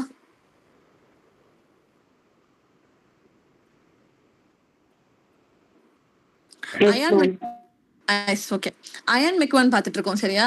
அயன் மெக்வானை நான் ஏன் அங்க கூட்டிட்டு போனேன் அப்படின்னு சொன்னா அயன் மெக்வானோட ஒர்க்ல மேத்யூ ஆர்னால்டோட டோவர் பீச் அப்படின்ற அந்த போமோட ரெஃபரன்ஸ் இருக்கும். நான் ஏன் டோவர் பீச் சொன்னேன் அப்படின்னு சொன்னா தாஸ் கேபிட்டல் பப்ளிஷ் ஆன அதே இயர்ல தான் மேத்யூ ஆர்னால்டோட டோவர் பீச்சும் பப்ளிஷ் ஆயிருந்திருக்கும். ஓகேவா? மேத்யூ ஆர்னால்டோட டோவர் பீச் ரெஃபரன்ஸ் எதுல இருக்கு அப்படின்னு சொன்னா அயன் மெக்வானோட சாட்டர்டே அப்படின்ற ஒரு ஒர்க்ல இருக்கும். 2005ல அந்த ஒர்க் வந்து பப்ளிஷ் ஆயிருக்கும். அது வந்து ஒரு நெட் கொஸ்டின். அந்த சாட்டர்டே அப்படின்றதுல ஹென்ரி பென்ட்ரோ அப்படின்னு சொல்லி ஒருத்தன் வருவான். அது ஒரே நாள்ல நடந்த கதையை காமிச்சிருப்பாங்க. சாட்டர்டேல அந்த டே வந்து ஸ்டார்ட் ஆகிற மாதிரி இருக்கும். வந்து ஒரு நியூரோலஜிஸ்டா இருப்பான். அப்போ ஆப்போசிட்ல பேக்ஸ்டர் அப்படின்னு சொல்லி ஒருத்தன் வருவான். அவன் காரை வந்து இடிச்சிருவான். அவனுக்கு பார்த்தா ஏதோ ஹண்டிங்டன் டிசீஸ் அப்படின்னு சொல்லி ஒரு டிசீஸ் இருக்கும். அவன் ஸ்குவாஷ் கேம் விளையாடுறதுக்காக போயிட்டு இருப்பான். அன்னைக்கு நைட்டே அவங்க வீட்டை வந்து ஹைஜாக் பண்ணி வச்சு அவன் ஃபேமிலி ஃபுல்லா முட்டி போட வச்சிருப்பான். அப்ப அவங்க வீட்டுல ஒரு பொண்ணு இருக்கும். அந்த பொண்ணை கூப்பிட்டு பாட்டு பாட சொல்லுவான், நியூடா நிக்க வைப்பான். அந்த பொண்ணு பாட்டு பாடுவா. அவளோட பாட்டை பாடுறேன்னு சொல்லிட்டு அவன் என்ன பாட்டு பாடுவா அப்படின்னா மேத்யூ ஆர்னால்டோட டோவர் பீச் எடுத்து பாடுவா அப்படின்னு சொல்லி பார்த்தோம். சரியா? அந்த பொண்ணோட பேர் கூட டெய்ஸி அப்படின்னு சொல்லி பார்த்தோம். இது வந்து அந்த சாட்டர்டேயோட சம்மேஷன். எல்லா பாயிண்ட்டுமே அதுல நான் சொன்னது எல்லாமே இம்பார்ட்டன்டான பாயிண்ட். ஓகேவா? நியூரோ சர்ஜன் அந்த பாயிண்ட் எல்லாமே இம்பார்ட்டன்ட்.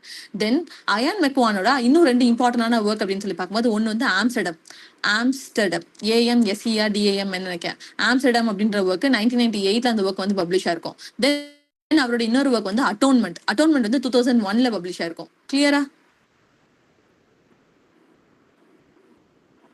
S ma'am. எஸ், அது பக்கத்துல எழுதி வச்சுக்கோங்க. 1867 Das Kapital publication year as well as Matthew ஆர்னால்டோட டோவர் பீச்சோட பப்ளிகேஷன் இயர் அப்படின்னு சொல்லிட்டு.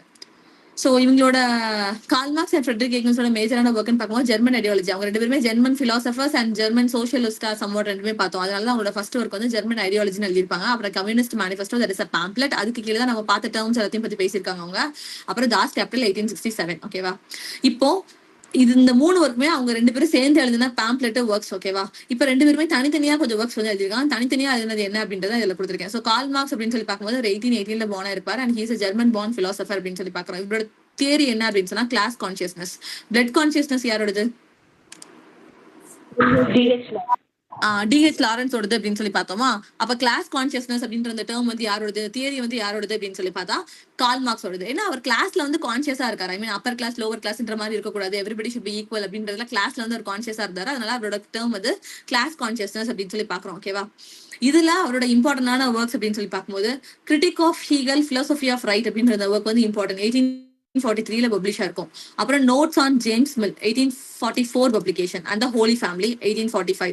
இந்த holy family, notes on James Mill, critique of Hegel, philosophy of right, இது எல்லாமே வந்து குரோனாலஜில கேட்ட கொஸ்டின். நீங்க நம்ம மேல பார்த்த இயர் பாத்தீங்க அப்படின்னு சொன்னா ஜெர்மன் ஐடியாலஜி 1846 இருந்து தான் ஸ்டார்டே ஆயிருந்திருக்கும். பட் இந்த இடத்துல ஹோலி ஃபேமிலின்னு ஒரு ஒர்க் இருக்கா, இது அவரோட ஃபர்ஸ்ட் ஒர்க்காவே வரும். இந்த நோட்ஸ் ஆன் ஜேம்ஸ் மில் வந்து அப்ப கேட்கல. ஓகேவா? சோ ஹோலி ஃபேமிலி அப்படின்றது தான் first work 1845 publication. Second work பார்த்தோம் அப்படின்னு சொன்னா ஜெர்மன் ஐடியாலஜி 46, அப்புறம் கம்யூனிஸ்ட் மேனிஃபெஸ்டோ 48, அப்புறம் தாஸ் கேபிட்டலோட இயர். சோ படிக்கும் போது சைட்ல குரோனாலஜியோட ஆர்டர் என்னன்றதை சேர்த்து எழுதி படிங்க. எனக்கு கால் மார்க்ஸ் வந்து ரொம்ப ரொம்ப இம்பார்ட்டன்டான ஆத்தர். இயரோட தெரியணும், அவரோட டேர்ம்ஸ் என்ன அப்படின்றது தெரியணும். கிளியரா இந்த ஒர்க்? See the author. Yes, ma'am. என்னடா?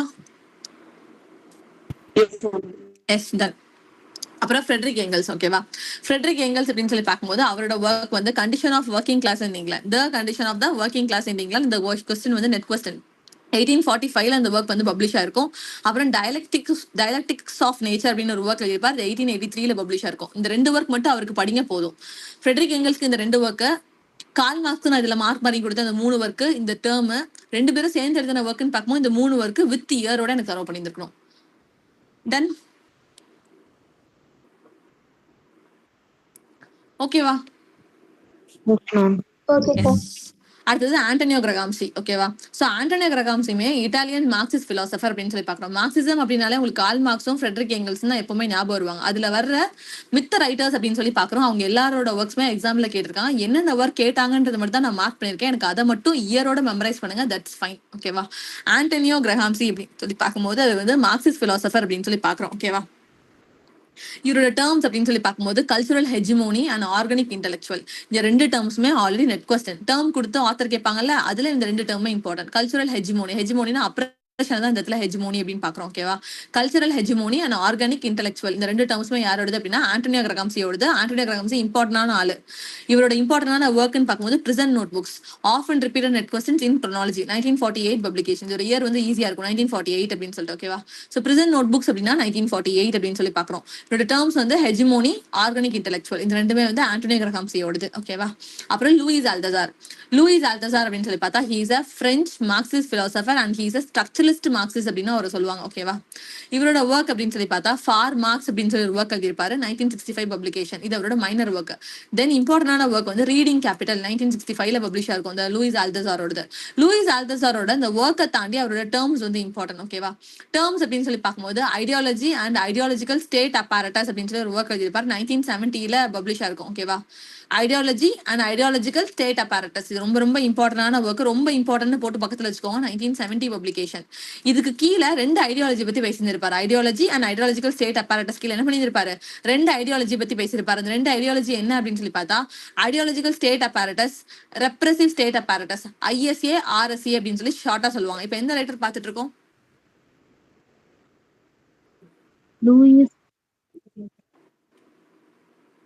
Lewis Althusser. அதுக்கு முன்னாடி யார் பார்த்தோம்? Antonio. Antonio Gramsci. ஆண்டனியோ கிரகாம்சியோட இம்பார்ட்டன்டான ஒர்க் தான் என்ன? இம்பார்ட்டன்டான டேர்ம் என்ன? Prison notebook. Prison notebook வந்து அவரோட ஒர்க்டா 1948 பப்ளிஷ் ஆயிருக்கும். நான் டேர்ம் கேக்குறேன்.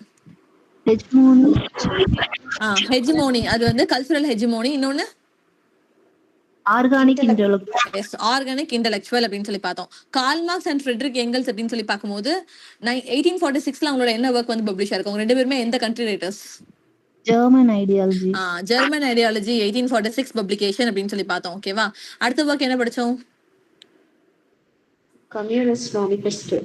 கம்யூனிஸ்ட் மேனிஃபெஸ்டோ அப்படின்னு சொல்லி பார்த்தோம். அதோட பப்ளிகேஷன் இயர் 1848. அதுக்கு கீழே தான் அவர் நிறைய டேர்ம்ஸ் பத்தி பேசியிருப்பாரு. வாட் ஆர் தே?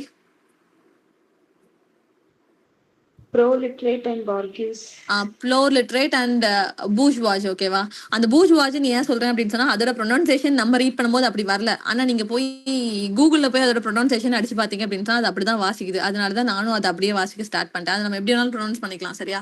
அது 2ம் அவரோட டேர்ம்ஸ். அப்புறம் இன்னொன்னு அவர் எதை பத்தி பேசியிருப்பாரு? பில்டிங் பத்தி. Das Kapital.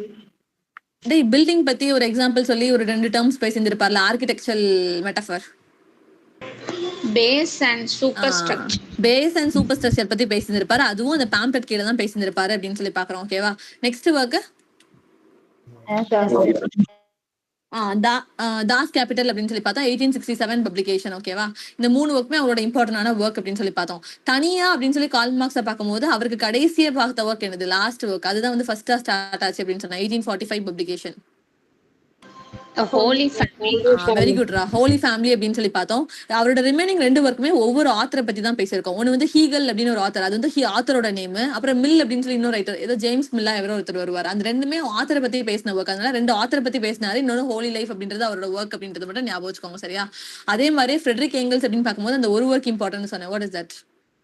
The condition of working class in the England. condition of working class of England அப்படின்னு சொல்லி பார்த்தோம். அதுக்கப்புறம் தான் நம்ம யாரை பார்த்தோம் அப்படின்னு சொன்னா ஆண்டனியோ கிரகாம்சி பார்த்தோம். ஆண்டனியோ கிரகாம்சினா தான் ஹெஜ்மோனினா அப்ரஷன் மட்டும் சொன்னா அவருக்கு தான் பிரசன்ட் நோட் புக்னு பார்த்தோம். 1948 பப்ளிகேஷன் அப்படின்னு சொல்லி பார்த்தோம். ஓகேவா? அடுத்தது லூயிஸ் அல்தசார். லூயிஸ் அல்தசார் அப்படின்னாலே உங்களுக்கு என்ன ஞாபகம் வரும்னா ஐஎஸ்ஏ தான் அந்த இடத்துல ideological state apparatus and repressive state apparatus அப்படின்னு சொல்லி 2 விஷயம் கொடுத்துருப்பான். இந்த இருக்கு ideological state apparatus, repressive state apparatus. ISA Louis அல்தசாரோட முதல்ல இதை மட்டும் படிங்க. Ideological and ideological state apparatus 1970 publication. ஓகேவா? இதுக்கு கீழே ideological state apparatus, repressive state apparatus அப்படின்னு சொல்லி 2 விஷயத்தை பத்தி பேசியிருப்பாங்க. முதல்ல ஐடியாலஜிக்கல் ஸ்டேட் அப்பேரட்டஸ்னா என்ன அப்படின்னு சொல்லி பார்த்தா, மார்க்சிசம் அப்படின்னாலே முதல்ல நம்ம பார்த்துட்டு இருக்க டாபிக் என்ன? மக்களை ஏதோ ஒரு வழியில நீங்க வந்து அப்ரஸ் பண்றீங்க. ஒண்ணு காசு வழியா உங்ககிட்ட வேலை பாக்குறாங்க அப்படின்றதுக்காக, இன்னொன்னு ரிலீஜியன் கல்ச்சர்ன்ற பேர் வழியில நீங்க அப்ரஸ் பண்றீங்க. தென் அவங்க படிக்கிற இன்ஸ்டிடியூஷன்ல அவங்களோட ஐடியா என்ன, பிலிஃப் என்ன, கல்ச்சர் அதெல்லாத்தையும் மாத்தி அது மூலியமா நீங்க அவங்க அப்ரஸ் பண்றீங்க அப்படின்றத அந்த மார்க்சிசம்க்கு கீழே வித்தியாசமா நீங்க வந்து ஒரு அடக்குமுறையை கொண்டு வந்துட்டு இருக்கீங்க அப்படின்றத மார்க்சிசம் கீழே பேசுறோம். ஓகேவா? இந்த ஐடியாலஜிக்கல் ஸ்டேட் அப்பேரட்டஸ்லயுமே நம்ம லூயிஸ் அல்தசார் என்ன பண்ணியிருப்பாருன்னா ஒரு விதமான கண்ட்ரோல தான் அவர் வந்து பேசியிருப்பாரு. என்ன அப்படின்னு சொன்னா இன்ஸ்டிடியூஷன்ஸ். ஓகேவா? நம்ம படிக்கிற காலேஜா இருக்கலாம், ஃபேமிலியா இருக்கலாம், மீடியாவா இருக்கலாம், நம்ம பார்ட்டிசிபேட் பண்ற எதுவா வேணாலும் இருக்கலாம். institution that shapes our idea, beliefs and action without even realizing it. நம்ம ஒரு இடத்துல ஒர்க் பண்றோம், ஏதோ ஒரு என்வாயர்மெண்ட்ல ஏதோ சரௌண்டிங்ல நம்ம இருக்கோம் அப்படின்னு சொன்னா அந்த என்வாயர்மெண்ட்ல அந்த சரௌண்டிங்ல ஏதோ ஒரு தப்பான விஷயம் நார்மலைஸ் பண்ணப்பட்டிருந்திருக்கலாம். ஓகேவா?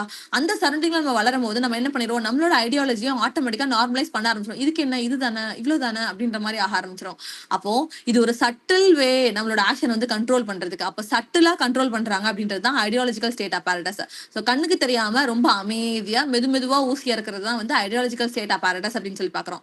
இந்த இடத்துல ரெப்ரசிவ் ஸ்டேட் அப்பேரட்டஸ்னா என்ன அப்படின்னு சொன்னா, நீங்க கண்ட்ரோல் ஆக மாட்டேங்க அப்படின்னா ஃபோர்ஸ் மூலியமா கண்ட்ரோல் பண்றது. போலீஸ், கவர்மெண்ட், மிலிட்டரி ஃபோர்ஸஸ் இதெல்லாத்தையும் யூஸ் பண்ணி நம்மள என்ன பண்ணுவாங்க, ரெப்ரஸ் பண்ணுவாங்க. ஸோ ரெப்ரசிவ்னா மெயின்டைன்ட் பை ஃபோர்ஸ் அப்படின்றது அந்த இடத்துல ரெப்ரசிவ். இது நமக்கே தெரியாம நம்மளோட ஐடியாலஜி மூலியமா, நம்மளோட மூளை மூலியமா, நம்மளோட ஐடியா மூலியமா, நம்மளோட தாட்ஸ் மூலியமா நம்மள ஒரு விதமா கண்ட்ரோல் பண்றாங்க. அதுதான் ஐடியாலஜிக்கல் ஸ்டேட் அப்பேரட்டஸ், அதுதான் ரெப்ரசிவ் ஸ்டேட் apparatus அப்படின்னு பாக்குறோம். புரிகிறதா ரெண்டும்? Yes, ma'am. எஸ். தென் இவரோட இன்னொரு டேர்ம் வந்து இன்டர்பெலேஷன். ஓகேவா? இன்டர்பெலேஷன் அப்படின்றதும் அவரோட டேர்ம் தான். யாரோட டேர்ம்? லூயிஸ் அல்தசாரோடது. இந்த இன்டர்பெலேஷன் அப்படின்ற டேர்ம் கிளையுமே அவர் எதை பத்தி பேசியிருப்பாரு, ஒரு விதமான டாமினேஷன் பத்தி தான் பேசியிருப்பாரு. எப்படி ரூலிங் கிளாஸ் வந்து நம்ம சொசைட்டியை டாமினேட் பண்ணுது. ரூலிங் கிளாஸ்னா நாட் ஓன்லி இன் பாலிடிக்ஸ், பெரிய பிக் ஷாட்ஸ் இருக்காங்கல்ல பிசினஸ்ல, அவங்களுமே சொசைட்டி எப்படி டாமினேட் பண்றாங்க அப்படின்றதான். ஓகேவா? அவங்க டாமினேட் பண்றது எப்படி இருக்காமா, appears to be true and natural. ரொம்ப நேச்சுரலாவும் ரொம்ப ட்ரூவாவுமே அவங்க நம்மள ஒரு விதமா டாமினேட் பண்ணிட்டு தான் இருக்காங்க. எப்படி? ஃபேமிலியில மூத்த பொண்ணுன்னு ஒருத்தி இருப்பா, எல்டர் சிப்லிங். ஓகேவா? அவங்களுக்கு கீழே மேபி 2 சின்ன பசங்க இருக்கலாம், தங்கச்சி தம்பி இருக்கலாம், இல்ல 2மே தம்பியா இருக்கலாம், இல்ல 2மே தங்கச்சியா இருக்கலாம், எப்படி வேணாலும் அந்த ஃபேமிலில இருந்து இருக்கலாம். ஆனா மூத்த அந்த பொண்ணுன்னு இருக்கால அக்கா, அந்த அக்கா வந்து எல்டர் சிப்லிங்ஸ்ல என்ன பண்ண வைக்கணும் அப்படின்றத அவளோட ஆர்டர்ஸ் ஒபே பண்றதோ இல்லைன்னா ஏதோ ஒரு விஷயத்துக்கு கன்வின்ஸ் பண்றதோ நம்மள மூத்த பொண்ணால பண்ண முடியும். ஏன்னா மூத்த பொண்ணு பேச கேட்டுதான் கடைசியில இருக்கிற 2 வாளும் வளர்ந்துருக்கும். அப்போ ஏதோ ஒரு விதத்துல டைரக்டாவோ இன்டைரக்டாவோ எப்படி எல்டர் சிப்லிங் வந்து கீழே இருக்கிற குட்டி சிப்லிங்ஸை வந்து கன்வின்ஸ் பண்றாங்களோ அதே மாதிரிதான் நம்மளோட ரூலிங் கிளாஸும் நமக்கு தெரியாம ரொம்ப நேச்சுரலா ரொம்ப ட்ரூவா they are convincing, they are changing அப்படின்றது சொல்றாங்க. அதுதான் வந்து இன்டர்பெலேஷன் அப்படின்னு சொல்லி பாக்குறோம். ஓகேவா? எஸ். இதுல இன்னொரு விஷயம் என்னது அப்படின்னு சொன்னா ஜெண்டர் இன்டர்பெலேஷன் அப்படின்னு ஒரு டேர்ம் உண்டு. ஜெண்டர் இன்டர்பெலேஷன்னா என்ன அப்படின்னு சொன்னா, இப்ப நம்ம எல்லாம் வளர்ந்துட்டோம், நமக்கு எல்லாம் 25 வயசு 30 வயசு என்னமோ ஆகுதுன்னு வச்சுக்கோங்களேன்.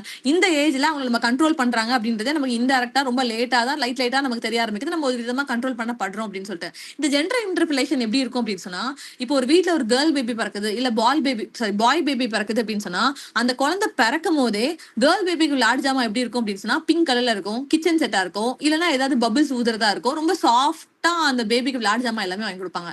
இதே பையன் எடுத்துக்கிட்டோம் அப்படின்னு சொன்னா அவனுக்கு வாங்கி கொடுக்குற கலர்ஸ் மெஜாரிட்டி டார்க் கலர்ஸா இருக்கும். அண்ட் அவனுக்கு விளையாட்டு ஜாமான் எப்படி இருக்கும், துப்பாக்கியா இருக்கும், இல்ல காரா இருக்கும், இல்லைன்னா அவன் பிசினஸ் ரிலேட்டடா ஏதோ ஒரு கேம் வந்து விளையாண்டுட்டு இருப்பான். அது எப்படி அந்த ஜெண்டர் வந்து பிறக்கும் போதே அந்த இடத்துல ஒரு விஷயத்தை வந்து நீங்க அசோசியேட் பண்றீங்க. பையன் அப்படின்னா இப்படிதான் இருக்கணும், இந்த மாதிரி தான் இருக்கணும், பொண்ணு அப்படின்னா ஒரு பார்பி டால் வச்சு தான் விளையாடணும், கிச்சன் செட் வச்சு தான் விளையாடணும் அப்படின்றத நீங்க அந்த குழந்தை பிறக்கும் போதே you are separating these things அப்படின்றத அவங்க சொல்லியிருப்பாங்க. அதுதான் வந்து ஜெண்டர் ஆல்ரெடி இன்டர்பிளேஷன் அப்படின்னு சொன்னா கன்வின்ஸ் பண்றது இல்லைன்னா சேஞ்ச் பண்றது, அவங்க ஒரு பாத் வேல எடுத்துட்டு போறது. அப்ப ஜெண்டர் இன்டர்பிளேஷன் அப்படின்னு சொன்னா அந்த கேர்ளா நீ இப்படிதான் இருக்கணும், இப்படிதான் உட்காரணும், இப்படிதான் பண்ணணும் அப்படின்னு சொல்லிட்டு ஒரு விஷயத்துல நீங்க முதல்ல ஒரு பாத்வே போட்டு வச்சிருக்கீங்க. அதுல நீங்க எங்களை கன்வின்ஸ் பண்ணி தானே கூட்டிட்டு போறீங்க அப்படின்னு அவங்க சொல்ல வராங்க. புரியுதா?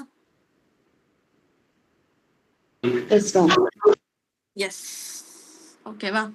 சோ இந்த பிரச்சனை எங்க இருந்து ஸ்டார்ட் ஆச்சு அப்படின்னு சொன்னா வேர்ல்டு வார் 1 இருக்கட்டும் 2 இருக்கட்டும், சரியா, எல்லா மென்மே எங்க போயிட்டாங்க அப்படின்னு சொன்னா வார் நடத்துறதுக்காக போயிட்டாங்க. அப்ப எல்லா விமனும் தான் எங்க இருந்தாங்க அப்படின்னு சொன்னா அவங்கவுங்க வீட்டுல அவங்க வீடை பாத்துக்கிறதுக்காக இருந்தாங்க. அப்ப வெறுமனையா வீடு நடத்த முடியுமா? அரிசி வேணும், ஜாமா வேணும், அடுத்தடுத்து சாப்பாடுக்கு என்ன வழின்றத பாக்கணும். அப்ப விமன் என்ன பண்ண ஆரம்பிச்சாங்க, மென் இல்ல அப்படின்றதுனால அங்க ஒர்க் பண்ண ஆரம்பிச்சாங்க, ஏர்ன் பண்ண ஆரம்பிச்சாங்க. அந்த ஏர்னிங் வந்து யாருக்கு ரொம்ப ஒரு டேஞ்சர் அலர்ட்டா இருந்துச்சு அப்படின்னு சொன்னா மென்னுக்கு வந்து ஒரு டேஞ்சரை இண்டிகேட் பண்ற மாதிரி இருந்துச்சு. ஓகேவா? எங்க அவங்க லீட் எடுத்துருவாங்களோ அப்படின்ற ஒரு பயமும் அந்த இடத்துல இருந்துச்சு அப்படின்றத அவர் பேசியிருந்திருப்பாரு. இதுக்கு எக்ஸாம்பிளா அவர் எதை சொல்லியிருந்திருப்பாரு அப்படின்னு சொன்னா எட்வர்ட் சையதோட ஓரியன்டலிசம். ஓரியன்டலிசம்ல ஆல்ரெடி என்ன சொல்லியிருப்பாங்க, வெஸ்டர்ன் பீப்புள் வந்து எப்பவுமே ஈஸ்டர்ன் பீப்புளை பார்த்து நீங்க வந்து சாவேஜ் தான், நீங்க வந்து அன்சிவிலைஸ்டு தான் அப்படின்னு சொல்லிட்டு நம்மள ஒரு விதமா அடக்குமுறை பண்ணாங்க. நாங்க உங்களுக்கு படிக்கிறதுக்கு சொல்லிக் கொடுக்கோம், நாங்க உங்களுக்கு ஏற்றுமதி இறக்குமதி சொல்லிக் கொடுக்குறோம், உங்களுக்கு எதுவுமே தெரியவே இல்லை, நீங்க உங்களோட உங்களோட உங்களோட உலகத்துல இருக்கிற உங்களோட கண்ட்ரில இருக்கிற கேர்ள்ஸையும் நீங்க மதிக்க மாட்டேன்றீங்க, சதி பண்ண வைக்கிறீங்க, அந்த ஹஸ்பண்ட் இறந்து போயிட்டா போய் குளிக்கணும், சாரி இறந்துடணும் அப்படின்ற ஒரு தாட் எல்லாம் இருந்துச்சுல்ல. அப்போ வெஸ்டர்ன் பீப்புள் அதெல்லாம் பார்த்துட்டு ஈஸ்டர்ன் பீப்புளை பார்த்து என்ன சொன்னாங்க, யூ ஆர் சாவேஜ் அண்ட் அன்சிவிலைஸ்டுன்னு சொன்னாங்க. அவங்கள செல்ஃப் சிவிலைஸ்டு, அவங்க வந்து ரொம்ப நல்லா படிச்சிருக்க மாதிரி அவங்களை ப்ரொஜெக்ட் பண்ணாங்க. அவங்க தான் சுப்பீரியர்ன்ற மாதிரி சொன்னாங்க. இதுல கல்ச்சர்ல எக்கனாமில எல்லாமே அவங்க தான் சுப்பீரியர்னு சொன்னாங்க. நம்ம அப்படியே ஈவென்ச்சுவலி என்ன பண்ண ஆரம்பிச்சோம், அதை அக்செப்ட் பண்ண ஆரம்பிச்சோம். நம்ம வந்து இன்ஃபீரியர் அப்படின்றத நம்ம அக்செப்ட் பண்ண ஆரம்பிச்சோம். இன்ஃபீரியர்னு அக்செப்ட் பண்ணது மட்டும் இல்லாம வெஸ்டர்ன் கல்ச்சரை பார்த்து அதை மிமிக் பண்ண ஆரம்பிச்சோம், இமிடேட்டும் பண்ண ஆரம்பிச்சோம். அவங்க ட்ரெஸ்ஸிங் ஸ்டைலா இருக்கலாம், ஃபுட்டா இருக்கலாம், அவங்க கல்ச்சரா இருக்கலாம், வாட் எவர் இட் மேபி, நம்ம இன்ஃபீரியர்ன்ற தாட் அவங்க நம்ம கொடுத்துட்டாங்க. கொடுத்ததுக்கு அப்புறம் நம்ம வந்து மிமிக் பண்ண ஸ்டார்ட் பண்ணோம் அப்படின்னு சொல்லி சொல்றாரு. கிளியரா? Yes, ma'am. எஸ். இவ்வளவு நேரம் நம்ம யாரை பார்த்துட்டு இருக்கோம் வாங்குவாங்கன்ட்டு? Louis Althusser. லூயிஸ் அல்தர்சாரோட 3 டேர்ம் எழுதுறா. ஒண்ணு வந்து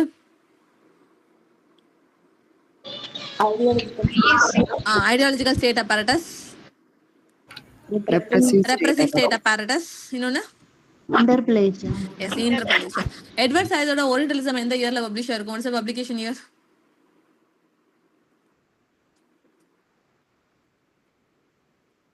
78. கரெக்டா? 1978 தான் எட்வர்ட் சையதோட ஓரியன்டலிசம். மறந்து போகுது அப்படின்னா பக்கத்துல எழுதி வைங்க. 1978 தான் எட்வர்ட் சையதோட ஓரியன்டலிசம் பப்ளிஷ் ஆயிருந்திருக்கும். சரியா? Next George Lucas. George Lucas ஒன்றும் பெரிய ரைட்டர்லாம் கிடையாது, ரொம்ப ரொம்ப குட்டியான ரைட்டர் தான். சரியா? ஜார்ஜ் லூக்கஸ்க்கு அப்படின்னு சொல்லி பார்த்தா நோட்டபிளான ஐடியாஸ் அப்படின்னா ரெஃபிஃபிகேஷன் ஒரு டேர்ம், அவரோட idea, as well as class consciousness பத்தியும் யார் பேசியிருந்திருப்பாங்க? George Lukacs. ஈவென்ச்சுவலி மார்க்சிசம்க்கு கீழே இருக்கிறவங்க எல்லாருமே எதை பத்தி பேசியிருந்திருப்பாங்க? கிளாஸ் கான்சியஸ்னஸ் பத்தி தான் பேசியிருப்பாங்க. பிகாஸ் இல்ல working class people upper class people என்ன பண்றாங்க அப்படின்னு சொன்னா அப்ரஸ் பண்றாங்க, ஒரு அடக்குமுறையை கொண்டு வராங்க அப்படின்றதான் சொல்றாங்க. அதனால கிளாஸ் கான்சியஸ்னஸ். இவரோட ஒர்க்ஸ் எல்லாம் படிக்க வேணாம். ஜார்ஜ் லூக்கஸ்னு ஒருத்தர் மார்க்சிசம்க்கு கீழே இருக்காருன்றது மட்டும் தெரிஞ்சுக்கோங்க, தட்ஸ் ஃபைன். அப்புறம் விளாடிமிர் லெனின். விளாடிமிர் லெனின் அப்படின்னு சொல்லி பார்க்கும்போது இவர் வந்து ஒரு ரஷ்யன் மார்க்சிஸ்ட். ஓகேவா? இவர் தான் என்ன ஐடியாலஜியை டெவலப் பண்ணியிருப்பாரு அப்படின்னு சொன்னா லெனினிசம் அப்படின்ற ஒரு ஐடியாலஜியை டெவலப் பண்ணியிருப்பாரு. இந்த லெனின் அப்படின்ற அந்த கேரக்டர் ஒரு இடத்துல சொல்லி கொடுத்துருக்கேன். ஒரு நாவல் 1974 அந்த ஒர்க் வந்து பப்ளிஷ் ஆயிருக்கும். அதுல ஒரு கேரக்டர் போய் எல்லாரையும் மீட் பண்ற மாதிரி இருக்கும். What is the work?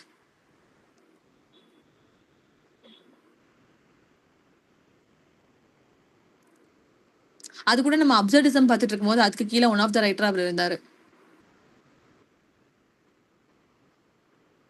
1974 publication. ஒரு கேரக்டர் இருக்கும், அந்த கேரக்டர் முன்னாடி டிராவல் பண்ணி போய் ஜேம்ஸ் ஜாய்ஸை பாக்குற மாதிரி அண்ட் தென் இன்னும் 2 பேரை பாக்குற மாதிரி இருக்கும். என்ன ஒர்க் அது? அதுலதான் லெனின்னு பார்த்தோம் நம்ம. ஜேம்ஸ் ஜாய்ஸ், லெனின், அப்புறம் டாடாயிசம்ல வர்ற ஒருத்தர் ஞாபகமே இல்லையா?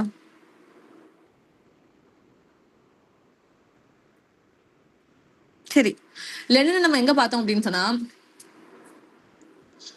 டாம் ஸ்டூப்பர்டோட டிராவஸ்டீஸ் அப்படின்னு ஒரு ஒர்க் சொல்லி கொடுத்தேன். 1974 அந்த ஒர்க் வந்து பப்ளிஷ் ஆயிருக்கும். அதுல ப்ரோட்டகனிஸ்டோட நேம் என்ன அப்படின்னு சொன்னா ஹென்ரி கார். ஓகேவா, நான் ஆல்ரெடி சொன்னேன் டிராவல் பண்ணி எதுல போவோம் அப்படின்னா கார். அதனால ப்ரோட்டகனிஸ்டோட நேம் என்ன அப்படின்னு சொன்னா ஹென்ரி கார் அப்படின்றத ஞாபகம் வச்சுக்கோங்க.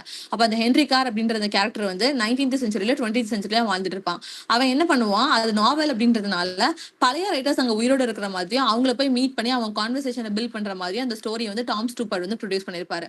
அவன் மீட் பண்ற ஆள் யாரெல்லாம் அப்படின்னு சொல்லி பார்க்கும்போது தான் ஜேம்ஸ் ஜாய்ஸ் யூலிசஸ் எழுதியிருப்பாரு. அந்த ஜேம்ஸ் ஜாய்ஸ் அவன் மீட் பண்ணுவான். அப்புறம் இந்த லெனின் தான் வந்து ரஷ்யன் ரெவல்யூஷனை லீட் பண்ணிருப்பாரு. One of the major character அப்படின்னு சொல்லி லெனின் அவர் மீட் பண்ணிருப்பாரு. அப்புறம் இன்னும் டாடாயிசம்ல வர இன்னொருத்தர் அவர் மீட் பண்ணிருப்பாரு.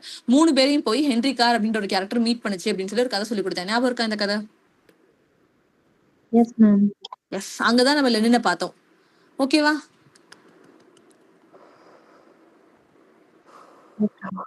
ஓகேவா கைஸ்? ஓகேவா இல்லையான்னு சொல்லுங்கடா. Okay ma'am. ஞாபகம் வந்துருச்சா இல்ல நான் எதுவும் வேற ஏதாவது எக்ஸாம்பிள் சொல்லுமா? ஜமல், லேகா, விஷ்ணு பிரியா ஞாபகம் இருக்குல்ல நான் என்ன சொல்லிட்டு இருக்கேன்னு? எஸ். ஸோ நெக்ஸ்ட் வந்து டெரி ஈகிள்டன். ஓகேவா, டெரி ஈகிள்டன் வந்து one of the important person. இவர்கிட்ட இருந்து குரோனாலஜிலையும் இயர் பேஸ்லையும் கொஸ்டின் நிறைய தடவை கேட்டாச்சு டெரி ஈகிள்டனை பொறுத்தவரை. ஸோ டெரி ஈகிள்டன் அப்படின்னு சொல்லி பார்க்கும்போது அவரோட works first Marxism and literary criticism. Marxism நிறைய ஒர்க்ஸ் படிச்சிருக்கோம். Marxism and form, Marxism and philosophy, Marxism and literary criticism அப்படின்னு சொல்லி நிறைய ஒர்க்கை நான் மொத்தமா மார்க்சிசம்னு சொல்லி கொடுத்தேன். அந்த இடத்துல தான் Marxism and literary criticism Terry Eagleton நான் ஃபர்ஸ்ட் ஒரு தடவை சொல்லி கொடுத்தேன். அது படிச்சிருந்தா ஞாபகம் இருக்கும். டெரி ஈகிள்டனோட ஒர்க் வந்து மார்க்சிசம் அண்ட் லிட்டரரி கிரிட்டிசிசம் அப்படின்னு சொல்லி பார்க்குறோம். அது எந்த இயர்ல பப்ளிஷ் ஆயிருக்கும் அப்படின்னு சொன்னா 1976 பப்ளிகேஷன். அதோட இயர் வந்து ரொம்ப important, Marxism and literary criticism. ஓகேவா? தென் இவரோட முதல்ல இம்பார்ட்டன்டான ஒர்க் ஃபுல்லா படிங்க. இவர் ஒரு ஒர்க் எழுதியிருக்காரு, சரி இவ்வளோதையும் படிக்க வேணாம். ஃபர்ஸ்ட் இம்பார்ட்டன்டான ஒர்க்கை படிப்போம், அதுக்கப்புறம் நான் ரிமைனிங் ஒர்க்ஸ் என்னன்றதை சொல்றேன். Marxism and literary criticism first இம்பார்ட்டன்டான ஒர்க் 1976 பப்ளிகேஷன். அடுத்தது ஃபங்க்ஷன் ஆஃப் கிரிட்டிசிசம்னு ஒரு ஒர்க் எழுதியிருப்பாரு. 1984 இந்த ஒர்க் வந்து பப்ளிஷ் ஆயிருக்கும் அப்படின்னு சொல்லி பார்க்குறோம். ஓகேவா? தென் ஆஃப்டர் தியரி இவரோட ரொம்ப இம்பார்ட்டன்டான ஒர்க் 2003 வந்து பப்ளிஷ் ஆயிருந்திருக்கும். அப்புறம் மீனிங் ஆஃப் லைஃப் 2007 பப்ளிகேஷன். அப்புறம் ஒய் மார்க்ஸ் வாஸ் ரைட். இந்த ஒய் மார்க்ஸ் வாஸ் ரைட் வந்து ஆல்ரெடி நெட் கொஸ்டின். ஒய் மார்க்ஸ்னா எதுக்கு கால் மார்க்ஸ் வந்து கரெக்ட் அப்படின்னு சொல்றாரு. So why Marx was right அப்படின்ற ஒர்க் வந்து 2011 பப்ளிஷ் ஆயிருக்கும் அப்படின்னு சொல்லி பார்க்குறோம். ஸோ மொத்தமே இவருக்கு நான் மார்க் பண்ணிடுற ஒர்க் அப்படின்னு சொல்லி பார்த்தா மொத்தம் 5 work. Marxism and literary criticism, function of criticism 1984, after theory 2003, அப்புறம் meaning of life 2007, why Marx was right அப்படின்ற ஒர்க் வந்து 2011 பப்ளிஷ் ஆயிருக்கும். ஓகேவா? இந்த 5 ஒர்க் தான் வந்து இம்பார்ட்டன்டா முதல்ல படிச்சுட்டு இருந்தோம். தென் நெட் எக்ஸாம்ல அவன் என்ன கேட்டான் அப்படின்னு சொன்னா லிட்டரரி தியரி. நான் ஃபர்ஸ்ட் சொன்ன ஒர்க் எல்லாம் டிக் பண்ணிருங்க ஒரு சைடா. இதெல்லாம் ஃபர்ஸ்ட் ஸ்டெப்ல இம்பார்ட்டன்டான ஒர்க். நெட் எக்ஸாம்ல குரோனாலஜில கேட்ட ஒர்க்ஸ் அப்படின்னு சொல்லி பார்க்கும்போது லிட்டரரி தியரி அண்ட் இன்ட்ரோ, இது வந்து குரோனாலஜில கேட்ட ஒர்க் 1983 பப்ளிகேஷன். ஓகேவா? இந்த ஒர்க் வந்து இம்பார்ட்டன்டான work. Then how to read literature, இது அந்த குரோனாலஜில கேட்ட ஒர்க் 2013 பப்ளிஷ் ஆன இந்த ஒர்க் அப்படின்னு சொல்லி பார்க்குறோம். And then ideology of aesthetics 1990 publication. இவங்க எல்லாருமே செகண்ட் ஸ்டெப்ல இம்பார்ட்டன்டான ஒர்க். முதல்ல டெரி ஈகிள்டன் அப்படின்னாலே Marxism, literary criticism, function of criticism, after theory, meaning of life, why Marx was right, இந்த 5 ஒர்க்கை கவர் பண்ணிருங்க. கவர் பண்ணி முடிச்சுட்டு இவரோட ஒர்க் எப்படி படிக்கலாம் அப்படின்னு சொன்னா இவரோட ஒர்க் மொத்தம் 3 ஒர்க் வந்து ஐடியான்னு சொல்லி இந்த வேர்டு வந்து ரிப்பீட்டடா வந்துட்டே இருக்கும். அது என்ன ஒர்க்லாம் அப்படின்னு சொல்லி பார்த்தா ideology of the aesthetics, ideology and intro, அப்புறம் த ஐடியா ஆஃப் கல்ச்சர். அப்போ ஐடியானே தலைவர் வந்து 3 ஒர்க் எழுதி வச்சிருக்காரு. சரியா? Ideology of the aesthetics, ideology and intro, idea of culture. அப்ப இவங்க 3 பேரையும் சேர்த்து நீங்க தரவு பண்ணீங்க அப்படின்னு சொன்னா டெரி ஈகிள்டன் கீழே ஐடியான்னு 3 ஒர்க் வரும் அப்படின்றது உங்களுக்கு ஆட்டோமேட்டிக்கா மண்டையில நிக்கும். சரியா? இந்த 3 ஒரு டீம். அடுத்தது தியரின்னு 2 ஒர்க் எழுதியிருப்பாரு அவர் வந்து literary theory and intro. Literary theory அப்படின்னா அதோட சிக்னிஃபிகன்ஸ் அப்படின்னு சொன்னா அதுக்கு இன்னொரு வேர்டு வந்து இம்பார்ட்டன்ஸ். ஓகேவா? அப்ப இம்பார்ட்டன்ஸ் ஆஃப் தியரியோட இம்பார்ட்டன்ஸ் என்ன அப்படின்றது அடுத்த புக்ல பேசியிருப்பாரு. அதனால சிக்னிஃபிகன்ஸ் ஆஃப் தியரி இவங்க 2 பேரும் ஒரே பேர். ஸோ லிட்டரரி தியரி அதோட சிக்னிஃபிகன்ஸ் அதோட இம்பார்ட்டன்ட் என்ன அப்படின்றது அடுத்த புக்ல பேசியிருக்காரு. So literary theory, significance of theory இவங்க 2 பேரும் ஒரு பேர். ஓகேவா? இப்போ மிச்சம் இருக்கிற ஒர்க் என்ன அப்படின்னு சொன்னா illusions of postmodernism. Then இந்த மைனர் ஒர்க்ஸ் ரெண்டுமே how to read literature, culture and death of God. இந்த 2 ஒர்க்ஸ் மட்டும் தான் எக்ஸ்ட்ரா படிக்கிற மாதிரி இருக்கும். கிளியரா எப்படி படிக்கணும்னு சொல்லிட்டேன். Yes, ma'am. எஸ், முதல்ல 5 ஒர்க்கை மட்டும் படிக்கணும். எனக்கு அது இயரோட படிக்கணும். நான் சொன்ன 5 ஒர்க்கும் Marxism and literary criticism, function of criticism, and then after theory, meaning of life, why Marx was right. இவங்க 5 பேத்துக்கும் டெஃபினட்டா இயர் தெரியணும். அதுக்கப்புறம் ஐடியான்னு 3 ஒர்க்கு, தியரின்னு சொல்லி 2 work, post modernism, how to read literature, culture and death of God. இவ்வளவுதான் Terry Eagleton. முடிஞ்சிச்சு Terry Eagleton. Clear? Yes ma'am. Yes. அடுத்தது ஃப்ராங்க்ஃபர்ட் ஸ்கூல் ஆல்ரெடி எப்போ ஸ்டார்ட் பண்ணிருப்பாங்கன்னு படிச்சிருக்கோம் நம்ம.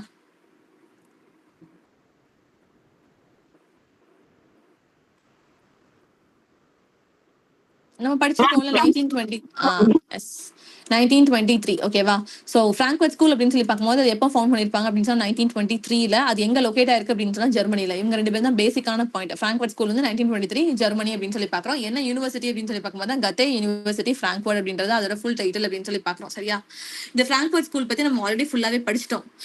இதுல இருக்கிற தியரிஸ்ட் அப்படின்னு சொல்லி பார்க்கும்போது மேக்ஸ் ஹாகிமர், தியோடர் அடனோ, இவங்க 2 பேருமே அது கீழே வர இம்பார்ட்டன்டான ரைட்டர்ஸ். அதுக்கப்புறம் வால்டர் பெஞ்சமின், இவர் அடுத்தது இம்பார்ட்டன்ட். ஓகேவா. இதுல இருக்கிற மைனரான ரைட்டர்ஸ் அப்படின்னு சொன்னா எரிச் ஃபோரம், ஹெர்பர்ட் மார்க்வெஸ், இவங்க 2 பேருமே மைனரான ரைட்டர்ஸ். நான் இம்பார்ட்டன்டான ஆளை மார்க் பண்ணல, மைனரா தான் மார்க் பண்ணிருக்கேன். Maths ஹாகிமர், Theodore அடனோ, Walter Benjamin. Walter Benjamin அப்படின்னாலே ஆரா அப்படின்றது அவரோட டேர்ம். அப்புறம் மெக்கானிசம் அப்படின்னு சொல்லி ஒரு ஒர்க் எழுதியிருப்பாரு. இந்த 2 தான் அவரோட இம்பார்ட்டன்டானது. நம்ம வால்டர் பெஞ்சமின் ஆல்ரெடி படிச்சிருக்கோம். நெக்ஸ்ட் மார்க்ஸ் ஹாகிமர் அண்ட் தியோடர் அடனோ, இவங்க 2 பேரும் நம்ம எங்க படிச்சிருக்கோம் ஆல்ரெடி? ஒரு ஒர்க், ஒரு term. Cultural industry. Very good ரா. கல்ச்சுரல் இண்டஸ்ட்ரி அப்படின்றது எங்களோட டேர்ம். எந்த புக்ல அதை காயின் பண்ணிருப்பாங்க?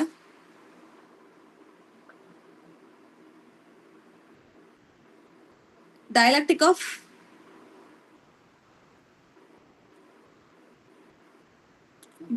ஆஃப் என்லைட்மெண்ட் அப்படின்னு சொல்லி ஒரு ஒர்க்ல காயின் பண்ணிருப்பாங்க. இதை நான் ஆல்ரெடி சொல்லி கொடுத்துருக்கேன். டயலக்டிக் ஆஃப் என்லைட்டன்மெண்ட் அப்படின்ற ஒர்க்ல தான் வந்து கல்ச்சுரல் இண்டஸ்ட்ரி அப்படின்ற டேர்ம் வந்து காயின் பண்ணிருப்பாங்க. யாரு அப்படின்னு சொன்னா மேக்ஸ் ஹாகிமரும் தியோடர் அடனோவும் சேர்ந்து காயின் பண்ணிருப்பாங்க அப்படின்னு சொல்லி பாக்குறோம். ஓகேவா. இது வந்து முக்கியமான பாயிண்ட். இதுல ஃப்ராங்க்ஃபர்ட் ஸ்கூலுக்கு கீழே யார் யார் வருவான்றதை ஃபர்ஸ்ட் படிக்கணும். மேக்ஸ் ஹாகிமர், தியோடர் அடனோ, வால்டர் பெஞ்சமின், அப்புறம் மைனர் ரைட்டர்ஸ் வந்து எரிச் ஃபோரமும் ஹெர்பர்ட் மார்க்வெஸும். எரிச் ஃபோரமுக்கும் ஹெர்பர்ட் மார்க்வெஸ்க்கும் பெருசா ஒன்றும் ஒர்க் கிடையாது. அவங்களோட இம்பார்ட்டன்டான ஒர்க்ஸ் நான் இதுலேயே கொடுத்துட்டேன். எஸ்கேப் ஃப்ரம் ஃப்ரீடம்ன்றது எரிச் ஃபோரமோட ஒர்க். ஹெர்பர்ட் மார்க்வெஸ் வந்து 1 டைமென்ஷனல் மேன் அப்படின்னு சொல்லி ஒரு ஒர்க் எழுதியிருப்பாரு. ஓகேவா. இப்போ கல்ச்சுரல் இண்டஸ்ட்ரி அப்படின்னு சொல்லி பார்க்கும்போது டயலக்டிக் ஆஃப் என்லைட்டன்மெண்ட் அப்படின்ற அந்த ஒர்க்கு கீழே அதை பத்தி பேசியிருப்பாங்க. ஃப்ராங்க்ஃபர்ட் ஸ்கூல் பிலாசபர்ஸ் தான் அந்த ஒர்க் வந்து எழுதியிருப்பாங்க. மேக்ஸ் ஹாகிமர், தியோடர் அடனோவும் அப்படின்னு சொல்லிட்டு. ஒரிஜினலா ஃப்ரெண்ட்ஸ் கிட்ட சர்க்குலேட் ஆகும்போது இது என்ன டைட்டில் சர்க்குலேட் ஆயிருந்திருக்கும் அப்படின்னு சொன்னா பிலோசபிக்கல் ஃபிராக்மெண்ட்ஸ் அப்படின்ற டைட்டில் தான் வந்து சர்க்குலேட் ஆயிருக்கும். அதோட இயர் என்ன அப்படின்னு சொன்னா 1944. அதனாலதான் எப்பவுமே டயலக்டிக் ஆஃப் என்லைட்டன்மெண்ட் அப்படின்னு சொன்னா இதோட இயர் வந்து நான் 1944 சொல்லிட்டே இருப்பேன். சரியா. இதுக்கு கீழே தான் வந்து கல்ச்சுரல் இண்டஸ்ட்ரி அப்படின்ற டேர்ம் வந்து காயின் பண்ணிருப்பாங்க அப்படின்னு சொல்லி பாக்குறோம். அது யாரு அப்படின்னா மேக்ஸ் ஹாகிமரும் தியோடர் அடனோவும். மேக்ஸ் ஹாகிமருக்கும் தியோடர் அடனோக்கும் மீதி ஒர்க் கொடுத்துருக்கேன். மீதி ஒர்க் எதுவுமே வந்து எக்ஸாம்ல கேட்டது கிடையாது. Just read it out. Max ஹாகிமரோட வந்து எக்லிப்ஸ் ஆஃப் ரீசன் ஒரு ஒர்க் எழுதியிருப்பாரு. தியோடர் அடனோ வந்து மிமிமா, மொரலியா, நெகட்டிவ் டயலக்டிக்ஸ், இது எல்லாமே அவரோட ஒர்க்ஸ். பட் நீங்க அதை தாண்டி இப்ப நான் சொன்ன ஒர்க்கு, இயர், டேர்ம், அவங்க எதுக்கு கீழே வராங்க, அது எப்போ ஸ்டார்ட் ஆச்சு, அது மட்டும் இனஃப். கிளியரா? Yes ma'am. எஸ். ஓகேடா. ரிமைனிங் நாளைக்கு பார்க்கலாம். சைக்கோ அனலிசிஸ் தான் இருக்கு. ஓகேவா. Thank you for listening. Homework story complete பண்ணிருங்க. Okay ma'am. ம். Thank you ma'am. தேங்க்யூடா.